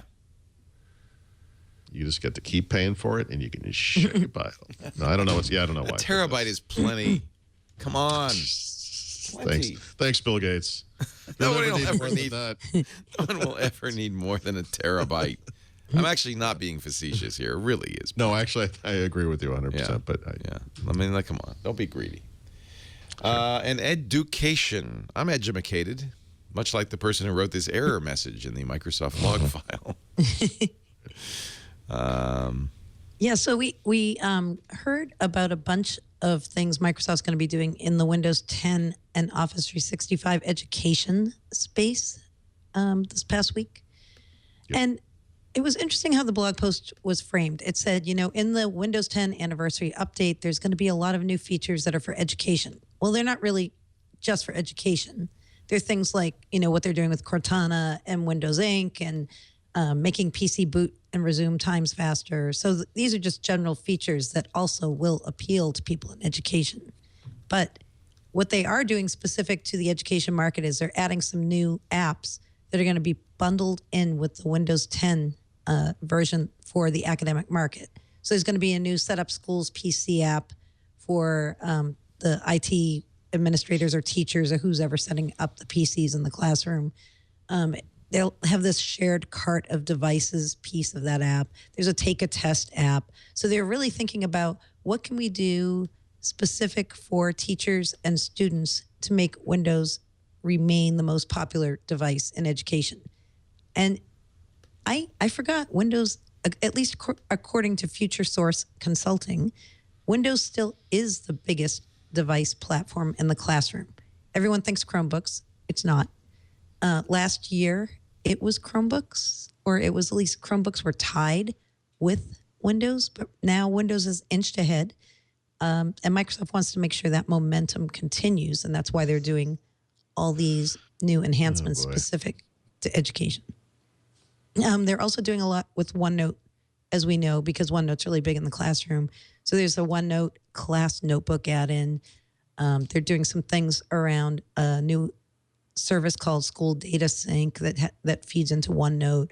There's a new Microsoft Forms app that's going to be a quick way to take surveys and quizzes. So they're kind of thinking out loud about these are the things classrooms need to do. They need to do these quickly. It needs to be built into the platform so that people don't have to go out there and get third-party apps. It'll all just be part of this. And then Minecraft they mentioned as well. We knew there was going to be a Minecraft Education Edition for Windows 10. And they said there'll be I believe a private preview of that in May with a group of schools they've already pre-selected. And then in June, they're going to be opening up the preview to anyone who wants to test Minecraft for education. Excellent. So lots coming if you're in the academic market. Yeah. And this, of course, is a response to this numbers from last year. The Chromebook was now 21% of education buys. And that was mostly at the expense of Windows. It was. But to be clear, this is just the U.S. because Chromebook, for whatever reason, has zero imprint anywhere else in the world. Isn't that interesting? And it must be confusing to people from Europe or whatever listening to this. Like, what do you guys talk about Chromebook? Like, what is this thing? But yeah, it's a big deal here. I can tell you. Both my kids have had to use Chromebooks in school. Yeah, I'm really sad our district replaced the Chromebooks with iPads, which was a hideous error. Yeah. And cost a huge amount of money, of course. It's going to be an expensive thing to fix, too. Oh, what a mess. Which they will probably eventually do. They'll have to, just like the LA Unified School District did. They'll have to. Yep. It's like they weren't paying attention. Unbelievable. Right. You know? These things are trendy, right? Let's buy a bunch of these. You have to say, though, I mean, what Intel laid off, 12% of its workforce? A huge number of people. Yeah, the or PC market is suffering a little bit, yeah? Yes. Yes. Not just in education, but that's not suffering in the sense that people aren't using PCs. They're just not buying new ones, right? Yeah, and for good reasons. And there are positive reasons. I mean, this is something we don't really talk about a lot, but PCs are much more reliable than they used to be. They last longer. Right. I mean, and it's a simple truth. But what was a vicious circle of GUI upgrades that made your computer run slower, so you had to get more processors. It's done. Windows is done. It's not getting fast. It's been getting faster the last few generations, not slower. So there's no pressure to get a new machine because it's not slow. Yeah, cloud computing has come in, and we don't have as many needs for local storage. I mean, a lot of stuff has changed, and so. But I think the big usage thing though is just these mobile devices, especially phones, and I've kind of earmarked the iPhone as the thing that really stuck the dagger in there. But we just do a lot of things on other devices that the PC used to be the only place we could go to. You know, social networking, email, web browsing, games, whatever. Yeah. And for me personally. And I think Mary Jo probably agrees with this. I kind of like that productivity focus of the PC. I think of the PC as a work tool. I use it for work. When I open that thing up, I intend to get work done, you know? Yep. I don't like seeing Candy Crush in my start menu or whatever it's called. Yeah. Because I don't really care about it. You know, if I want to play a game, I'm going to break out my Xbox. I might use a phone. I think more people probably do that. But, you know, my music's on my phone. My photos are on my phone. You know, that's how the world has gone. But when you're when you make money from the PC market, like PC makers do, like Windows, or like Microsoft does with Windows, or like Intel does, because by the way, 60% of their revenues come from the PC market, and the market is shrinking and shrinking and shrinking. Obviously, this becomes a problem. So we're still looking for that light at the end of the tunnel kind of experience, where the PC market flatlines and then finally starts hopefully growing a little bit. But this is a market, we were talking 400 million machines a year, and, you know, we'll see where it settles in, but I bet it's going to be somewhere around 250, which is a lot lower than we were hoping for at some point. Well, tomorrow's Microsoft earnings, so we'll probably hear more about how the PC market is doing from their perspective. Probably not great either. No, but I thought Microsoft, we saw the earnings already, or maybe that was just already tomorrow. So I think Microsoft has done a better job than Intel of making this transition. You know, we've talked a lot about how successful they are in the cloud, and that's been a big story for them. Intel, of course, makes chips for data centers that would be used for cloud computing. They also do chips around mobile devices and IoT devices, those are really small businesses.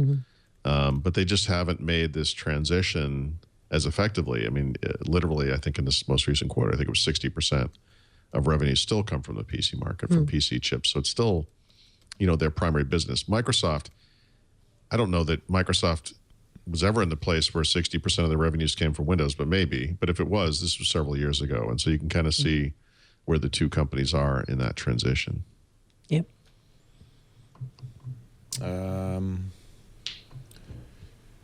Yeah, I mean, I don't think it's bad news for the PC business. It's bad news for the people who lost their jobs.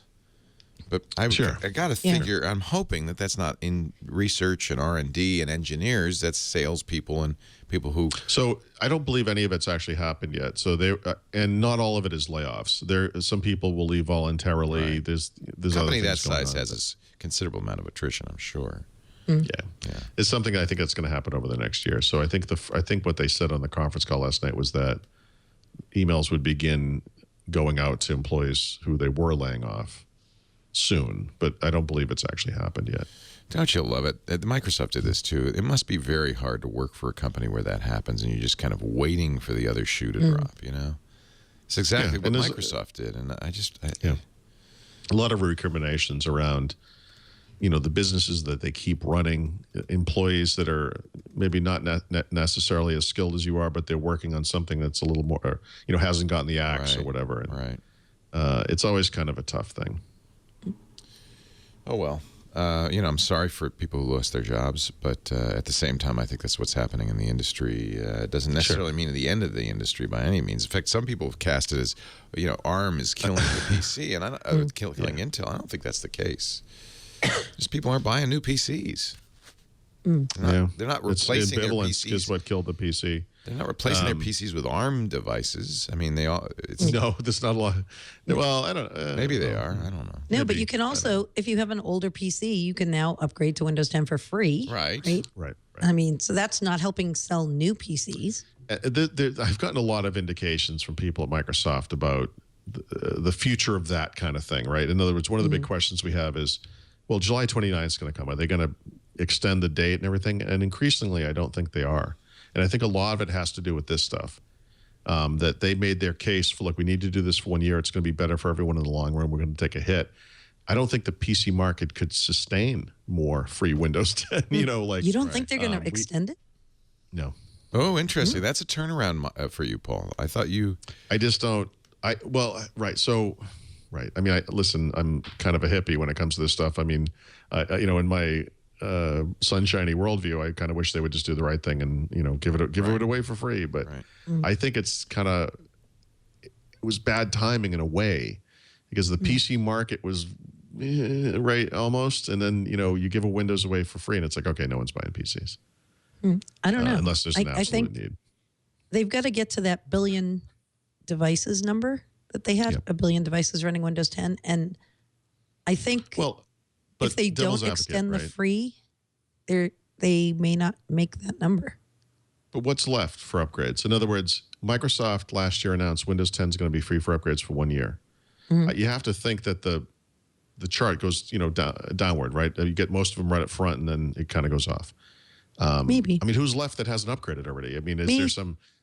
No, I don't mean literally. I mean, no, I think there are more people huge like audience me. of people. Well, no, I think there are some people who either just like in the business world just went to Windows 7 when this Windows 10 announcement happened. Yeah. I think and not the people running enterprise who aren't eligible for the upgrade, but some other like small business people, right? Yeah. I think also some people who've been holding out, staying on Windows 8, 8.1. Still may not have upgraded. Some people are, they kind of are in the old mindset of wait for Service Pack 1, which in a way maybe you could say Redstone is. Oh, why we bought a new PC to run Oculus Rift.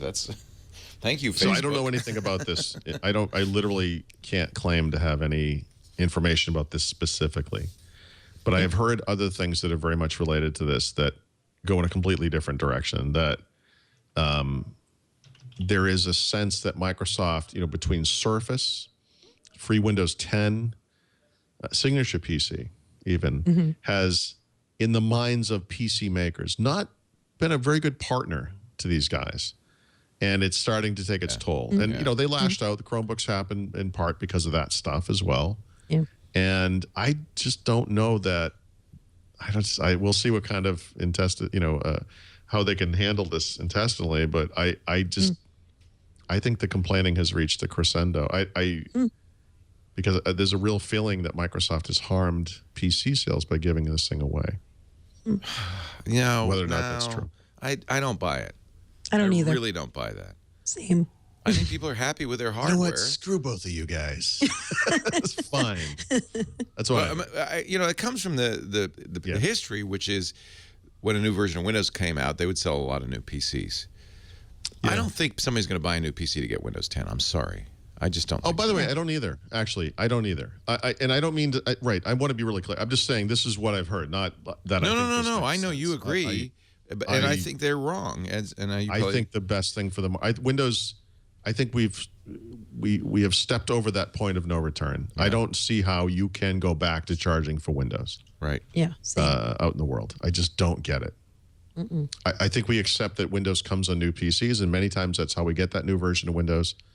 And obviously over time, as Windows 7 is sunsetted, you could say, well, now we're not going to support it for Windows 7 anymore because we don't support Windows 7. You can do things like that, but yeah, I don't agree with it, but that's what I've heard. Yeah. I think people are assuming that this is Intel's response to dropping PC sales, is that they're going to go ARM or they're going to go mobile, or you know what? What's changed is there's suddenly this giant market for ARM chips on phones. I don't think that's hurt the PC market particularly. Maybe it has. I mean, maybe it is the end of the desktop era, but people still buy laptops and desktops when they need them. Businesses are not running their business on smartphones. So I still think the market is the same. But we skipped over this. The Windows Phone is irrelevant, but there's kind of a future there. Is we don't know what this next generation is going to look like, because a lot of people coming up in the world today, especially in emerging markets, don't own PCs. They don't own tablets. The phone is their computer, and they get used to that way of doing things. And if those people go to college or get into the workforce in kind of a modern IT situation, they could impact what the trends are like going forward. I mean, it may be a continuum type situation, although I honestly have a hard time imagining it's going to be the Microsoft thing, but you could picture Android working really well in that way. And I'm sure they're working in that direction. I'm sure that's why the Pixel C or whatever it's called exists. It's just a hedge against that possible future, where Android becomes the platform on different device types. Mike, the Intel CEO has said that, Brian Krzanich has said that he wants to go towards IoT and wearables. That's going to be a big market. If they, look, you know what, Brian? Bad news for you. If that's your strategy for saving Intel, you got problems. Listen, I'll just point to Skylake and say, if you can't figure this freaking thing out, there's no way we're putting you in a phone or a tablet or an IoT device either. And ultimately, it's that kind of stuff, I think, that's going to bite Intel. And just their, it is kind of weird. They're kind of Microsoft like in this way, in that the big microprocessor, I don't want to call them revolutions, but advancements that have occurred over the past 10 years, the move to 64-bit, the move to mobile chipsets, has happened completely without Intel. They had nothing to do with those things. Yeah, they missed the boat. That's what they're saying, right? And I like that they're taking this kind of action and being proactive, but there's no way to know what's going to come out of this, if anything. They have just not risen to the challenge. Yeah, maybe this. So they make great PCs great chips for PCs. There's no doubt about it. They're in better shape than the PC makers, because what's happening, I think, a lot. The other growth area for Intel is data centers. But data centers are not buying HPs and Dells. They're buying generics, or they're using the Facebook blueprint or the Google blueprint for making a purpose-built data center. We used to make fun of Google. Intel still sells those chips. Ad hoc it. Yeah. But the PC manufacturers, that's really, well, they're little nano server things that run on ARM platform now. I guess could you run a data center on ARM? That's an interesting question. I think you could. Would you want to? Because what you want is high transaction rates, right? I don't know if ARM. I mean, there's going to be ARM servers. I'm fading quickly as this conversation proceeds, but Windows Server on ARM. I think that's happening, right? Right. Or we believe that's happening. That's there's a question I'd like to dig into deeper. We'll get some hardware guys and talk about that, because it seems like it'd be a great solution for that kind of cloud computing thing where you need to scale up, scale down on the fly, and bring, these machines have incredible power management capabilities. If that's the case, I feel like Intel chips, Xeons are better for that kind of thing, but maybe not. If that's the case, then Intel's in really deep trouble, because this is a big block Chevy V8 versus a BMW i3 or what those things are called, electric car. I mean, it's like this little cute. Oh, look at that cute little thing, and then you wake up one day and that's all that's on the road. I mean, things are changing. IoT is not going to power anything. And by the way, that's where Intel should be worried, because that's where ARM chips are great. Right. That's exactly where ARM chips are eating their lunch, is in mobile and IoT. By the way, how Intel, I mean, like the Raspberry Pi should have been Intel, right? What's that thing they made in not the BBC market? What they call that? There was a UK computer like this. Really, the Raspberry Pi is kind of based on that idea. There was the BBC. It should have been Intel. Like what? Where is there's Intel an Intel getting them when they're equivalent. young? There's an Intel equivalent to the Raspberry Pi, right? Isn't it the Minnow board or something like that? I have the Who PC has ever heard of this thing? You have just described a unicorn. It exists. No, I'm sure it's true. But Minnow board. Hobbyists aren't buying it. But that's not who you have to convince. You have to convince, the car companies, the people who are embedding chips, and all I'm saying is the horse and the carriage are working fine. I don't understand why you need to get there quicker. And I like cleaning up the horse poop. So PCs are great. Give me buggy whips. We need more buggy whips. Yep. This computer's so small, I've lost it in my purse. I know it's in here somewhere. That's awesome. Well, I do use a mini Intel computer, right? I have an Intel NUC that I use. Oh, Leo, speaking of which. Yes. And you broke out your Pixel C, didn't you, you bastard? Well, you got sharp eyes. I don't think I didn't notice that four-color Google logo thing on the back. Anyway, I reinstalled Windows over the weekend, and that seems to have solved my problems. You may recall I had video problems last week. Yeah, the slow. So that was just some corrupt thing. And by the way, as long as we're doing updates, this Surface Pro, I don't care if it's not going to install that last little bit of Intel cruftware. Oh, I don't think that's the last bit. I think that's the bit that's preventing you from getting even more bits. Well, it seems to be. I mean, I've detached the screen. I've been kind of messing with it. I mean, it's obviously 20 minutes messing around with it. No, I think it's fixed. But I think it's fine. It's sleeping okay. Yeah, it's fixed. By the way, more than one person has noted to me that the reason you get that orange screen is because this must be your color scheme that you've chosen in Windows. Oh, maybe it is. I don't know. It's accent color. Could be. I don't know. I chose blue, so I'll choose blue then, and we'll see blue if it looks more bluish. But the camera seems to be working. It just recognized me instantly. I feel like I have hopes. And, I have seen before updates get stalled and then resolve themselves over time. That's not at all unusual. Right. So I'm not going to worry about that quite yet. Settings. Where do I choose the bluish? Personalization. Colors. Yes, I do have orange, so I'm going to choose. What would you like me to have? Dark green? I want you to have what you want to have, but orange now we know why it was that color. Yeah. Maybe purple. Well, you know what it was? Automatically pick an accent color from my background. And then I have this sunset-y thing. It picked the sunset. That was dumb. So I'm only going to change that because I don't want that. All right, good. So now we know why I'm orangey. Mystery solved. Mystery solved. Since we've been recording this podcast, there was a guy working up on my roof. There was a guy replacing a window. Oh, man. Now a guy is drilling in my basement because my water thing is rotting or something. Now you know how my life is living in the city. It's a little glimpse into Mary Jo's life. When we went to New York, Lisa observed, and I realized, yes, this is true. New York's constantly under construction. It is. Oh, yes. You can't walk a block without scaffolding and dust. And it's true. Probably asbestos pouring down on you from the heavens. Excellent. Yeah. But asbestos isn't dangerous when it's in the air. No, it's only when it's sealed in your ceiling. It's like lead. Yeah. Hey, should we talk about Skype? No. Yeah, speaking of lead. All right, that was fun. Moving along. No, do you want anything you want to say? Microsoft fixes one of Skype's annoying bugs, continuous ringing, according to Brad Sams. Is that true?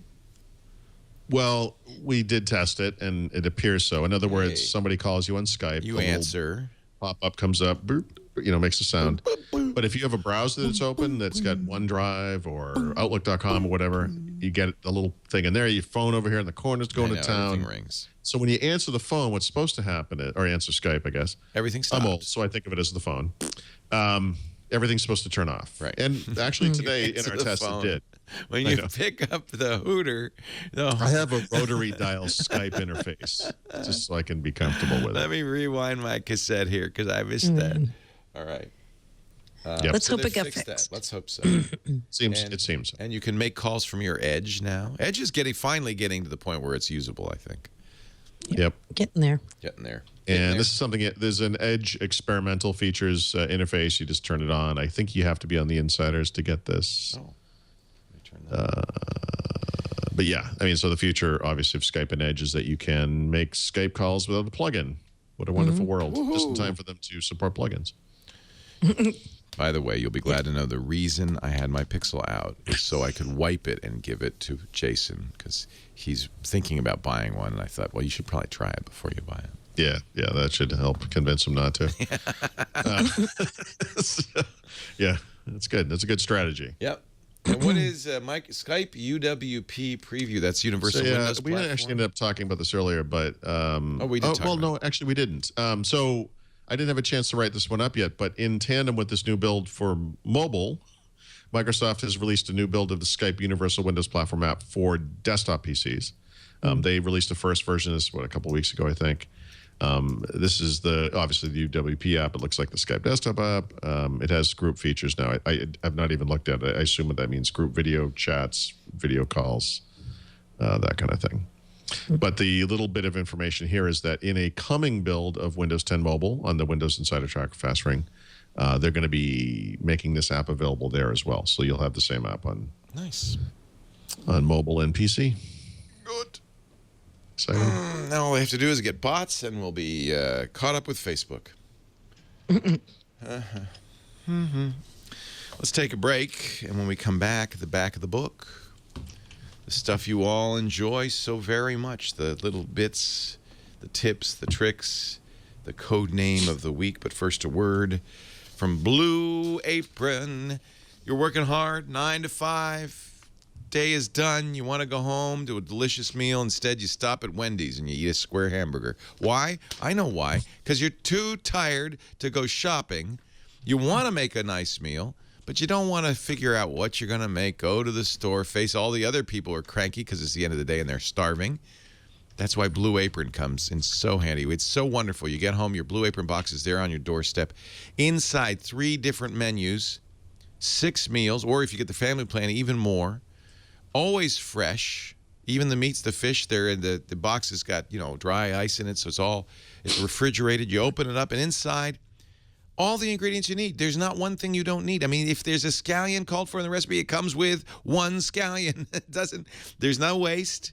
It's exactly what you want. They did the shopping for you, and then they give you these great big recipe cards to tell you exactly how to make it. They've got all sorts of tips on the website. In fact, videos too. So, if you don't understand a technique or you want to know more about how to do something, it really is like a cooking class in the box. But I don't want to say that because that sounds like work. It's not. It's fun. It's a better way to cook. And if you want to get your kids involved, the family plan is great with kid-friendly ingredients. New recipes every week. You'll never get the same recipe twice. You'll be working with ingredients you maybe aren't aware of. It's broadened my horizons. We found a new bok choy that was so good. We buy it every week now. See, that's the cool thing about Blue Apron, is you're going to get this recipe, you're going to cook this recipe, and then you're going to know how to do it from then on. It really expands your horizons. Take a look at what's on the menu this week. Grains of Paradise crusted steaks with mashed plantain, collard greens, and ginger peanuts. That sounds good, doesn't it? Makes my mouth water. Wow. And again, stuff you probably wouldn't put on the menu unless you had a little help from Blue Apron. Seared chicken with sautéed purple potatoes, kale, and apple. I have to tell you, everything I've tried from Blue Apron, we've made many, many of these dishes, they're exquisite. It's not bland, it's delicious in a way that you will go, wow, I want to try this again. You might not say to yourself when you're in the grocery store this evening, I've got to try some crispy cod and yuzu shoyu soba with cabbage and togarashi. Certainly I haven't ever said that. It's the first time I've ever said that. But man, you're going to love it. And by the way, they also recommend a wine to pair with it. You know what yuzu juice is? I don't, but you'll learn. It's an East Asian citrus, small, mottled in yellow and green in color, resembling grapefruit in its tart flavor, but it also carries traces of sweet mandarin orange. See, I love learning this stuff. And now I'll think about it next time. Zucchini and Parmesan quiches with green leaf lettuce salad and pink lemon vinaigrette. Look, you can pick menu items that suit dietary needs. They've got vegetarian, absolutely. That's why Mary Jo was happy to get her Blue Apron box. Gluten conscious, things like that. I know you can tell my mouth's watering. All the recipes are between 500 and 700 calories a portion, and this is all for less than $10 a meal. So it's really great and easy to cook, half an hour. You know watermelon radishes? I don't.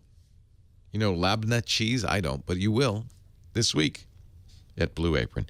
Here's the deal. We've got 2 meals for you free. Go to blueapron.com/twit. Check out this week's menu. Pick the meals you want. They'll be delivered to your door, fresh and delicious, and then you cook them. I like that better. I've had services where they cook the meals. No, I want to cook them. It's like a TV dinner when they cook the meals. This way, it's nice and fresh on the plate. Your house fills with these wonderful smells.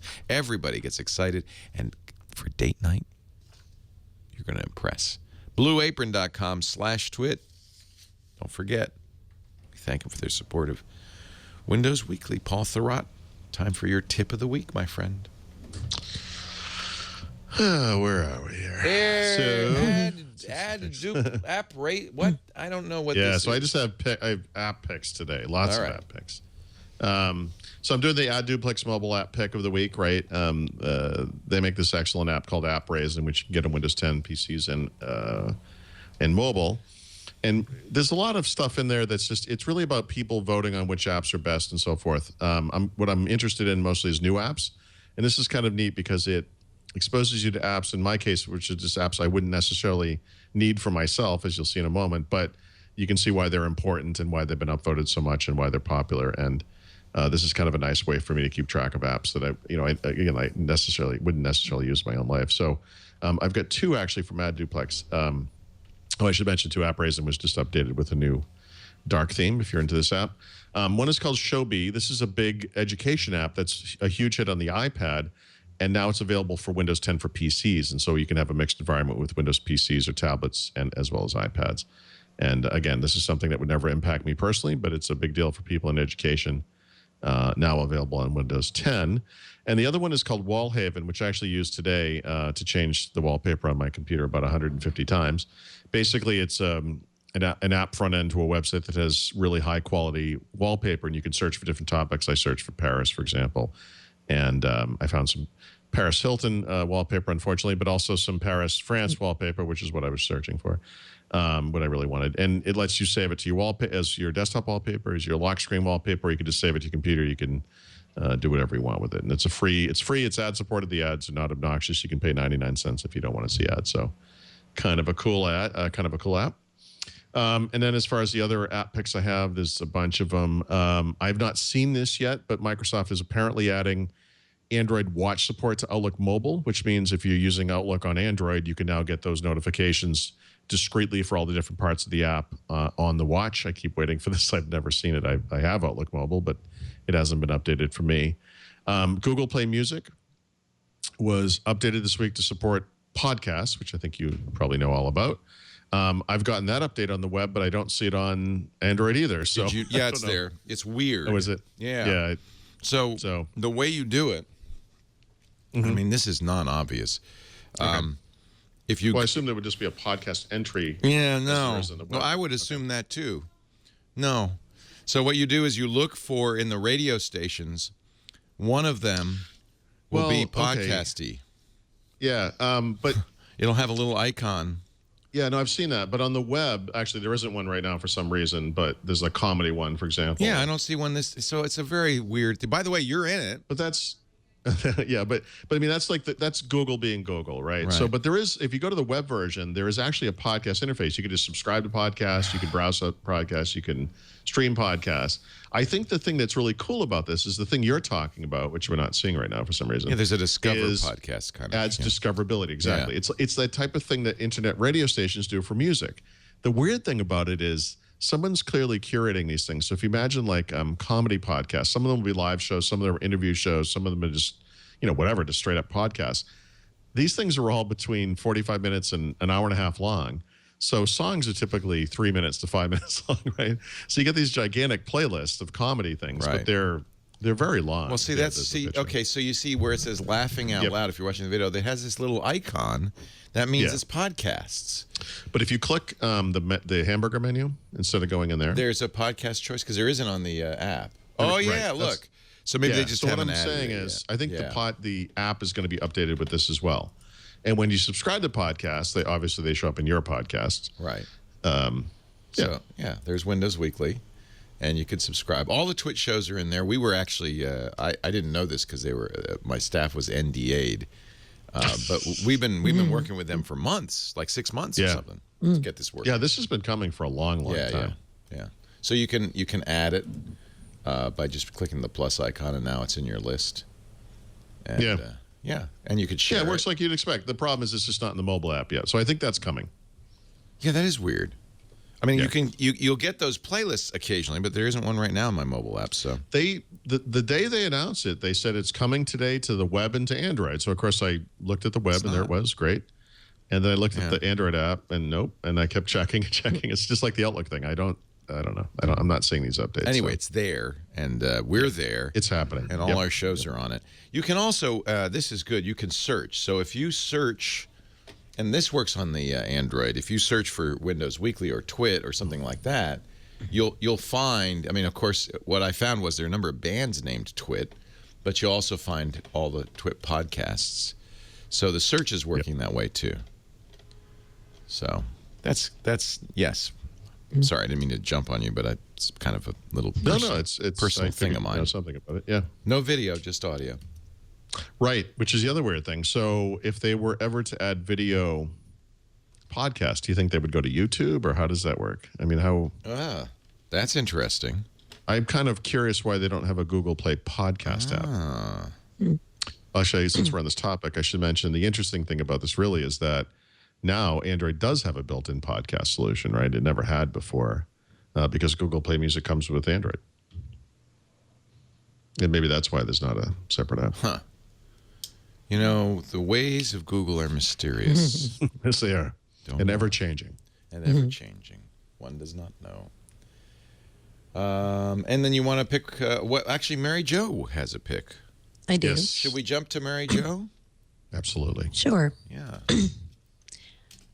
My pick of the week for a product is Visual Studio Code, which is Microsoft's lightweight code editor that works on Windows, Linux, and the Mac.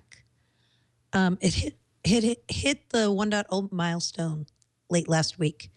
Microsoft said there's now 500,000 developers using this every month, which is amazing. I remember when they announced it at Build a year ago, and people were pretty excited about it, but they were like, yeah, it's somewhat limited.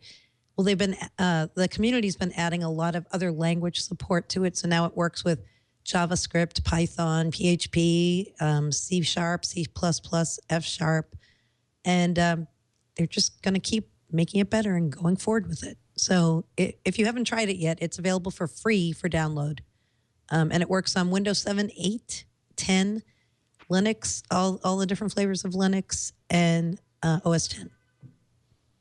Yay. I didn't use the B word either. Nope. No B word in here. No B word. No siree, although I may install this on the L word. Uh-oh. Actually, that has other meanings, doesn't it? I shouldn't say that. Code name. Oh, no, wait a minute. You want to do enterprise pick of the week. Yeah, all right. So my enterprise pick of the week is SQL Server 2016. And the reason it's my pick this week is I think Microsoft's really close to releasing it to manufacturing. This week, they made available the 4th and final release candidate of SQL Server 2016. So there are no more public release candidates, which means the next step is RTM. And a lot of people have been asking me, when can I finally get SQL Server 2016? I'd say very soon. My guess would be within a couple months max, maybe even sooner. Microsoft's been testing it since May last year. It's got a whole ton of features like always encrypted, the stretched database stuff, polybase, which is for parallel data. There's just a whole ton of new features coming in this release. So I think the reason I made it the enterprise pick is I think it's very soon that you'll be able to get your hands on it. And in a related pick, also, Microsoft just made available this week BizTalk Server 2016. BizTalk Server is their application integration server for enterprises. And the 2016 release right now is in Community Technology Preview 1. It's going to be out this fall as far as being generally available. And people who use BizTalk will be interested because this supports all the latest versions of Microsoft's various products, like Windows Server 2016, Office 2016. It's going to support SQL Server 2016. And so if you're somebody who's been using BizTalk or is interested in the idea of application integration, you might want to check out this new tech preview for BizTalk also. Awesome. And your code name of the week? My codename pick of the week comes from a video that Microsoft put out last week. I don't know if you saw this video, Leo. It's of Dave Cutler. No, but I'm going to watch this. Yeah. This is amazing because Dave Cutler, the father of VMS and Windows NT, never talks to the press. It's in his contract even. I'm never talking to the press. But he was being inducted into the Computer History Museum Fellowship this week. So Microsoft actually sat down and interviewed. He's done anything. Yeah, he's done nothing, but he's in now one of the fellows of the Computer History Museum. Yep. Along with Lee Felsenstein, who we just interviewed on triangulation. Yeah, I was saying I wish you could get him on triangulation. Dave Cutler. You know what? Maybe Dave we can. He's the great white whale, Leo. He wrote NT. He wrote NT and VMS. Yeah. And so this, if you guys haven't seen this. Yeah. If you haven't seen this, I watched this on the plane. It's amazing. Where is it? I'm looking at the Microsoft site. So this is a Microsoft PR team guy who actually wrote this, and he did a great job. He went and interviewed all of his contemporaries. There's a lot of amazing pictures from the old days at Digital Equipment when Dave Cutler was working there. It's totally worth your while to spend some time with it. But that's where I got this code name. So in the video, Dave Cutler mentions Hydra. And so I was curious what that was. So I asked a few people, and it turns out Hydra was the code name for the hypervisor layer in the Xbox One that he developed. Wow. And the reason it was Hydra was the heads of the monster are the two partitions in the Xbox One. He said that's why apps run on Xbox One. Yep. And he did that, by the way. The code name is Hydra. He did that, Go check out the Dave Cutler thing. He joined the Xbox One team 1 month before his 70th birthday. So for anybody, including myself, who thinks, you can outgrow the ability to write good Mary code. Jo thought it was weird that I played video games, but he's not only writing good code, but he's writing it for the Xbox. That's awesome. Yeah, he still goes to work every day. There's a picture of him in his office at Microsoft, which is kind of amazing. I hope I can do this. Me too. Really, I would love to. It's not so far off for me. A little farther off for you. Not that far away. Yeah, it's really inspiring. And I think one of the things that keeps you young is continuing to create and innovate. That's really great. It keeps you. He tells some funny stories in the video, like of how Steve Ballmer convinced him to come to Microsoft. It's worth watching just to see what he says there. Yeah. Can't wait to watch this. That's awesome. Yeah, it's good. And maybe that's all we need. Maybe we don't need to do a triangulation. Maybe Richard's I know. done it Richard for us. Eckel is the Microsoft guy, PR guy who did this, and it's amazing. It's a really good job. Yeah, really nicely done. Neat. Thank you for the tip. I appreciate it. Oh, I don't know if you can hear in the background. They're singing "Happy Birthday" to Anthony Nielsen. Nice. I'm missing cake. Actually, it looks like pie. Actually, it's pie. You can have beer, though. But I would rather have a little bit of sunshine and happiness. Yes. So when Brad Sams was recently visiting Rattle and Hum, he could not get enough of this beer. It's called the Port City Optimal Wit. Ooh. It's a Belgian-style wit beer. Oh, neat. It's from Port City Brewing in Alexandria. And when you go to their site, it says, this beer tastes like sunshine and happiness. I'm up for it. Actually, that's kind of what wheat beers do taste like, actually. Yeah, it's nice and bright. This is a perfect rendition of this kind of beer, I think. Yeah, it was really good. I mean, I was going to pick for today the Stone and Joy by 420 beer because of the date, but I said, no, let's do a lighter beer. You do know what 420 means to the kids, right? I do. Yeah. I do know. Surprising, I know. Time for beer. Time for a beer. It's always 420 somewhere, Leo. It is, isn't it? It is. It is here right now, isn't it? Right now. It's almost 420. It is. It's 422. Literally We just 420. missed That's hilarious. it. We just missed it. Yeah.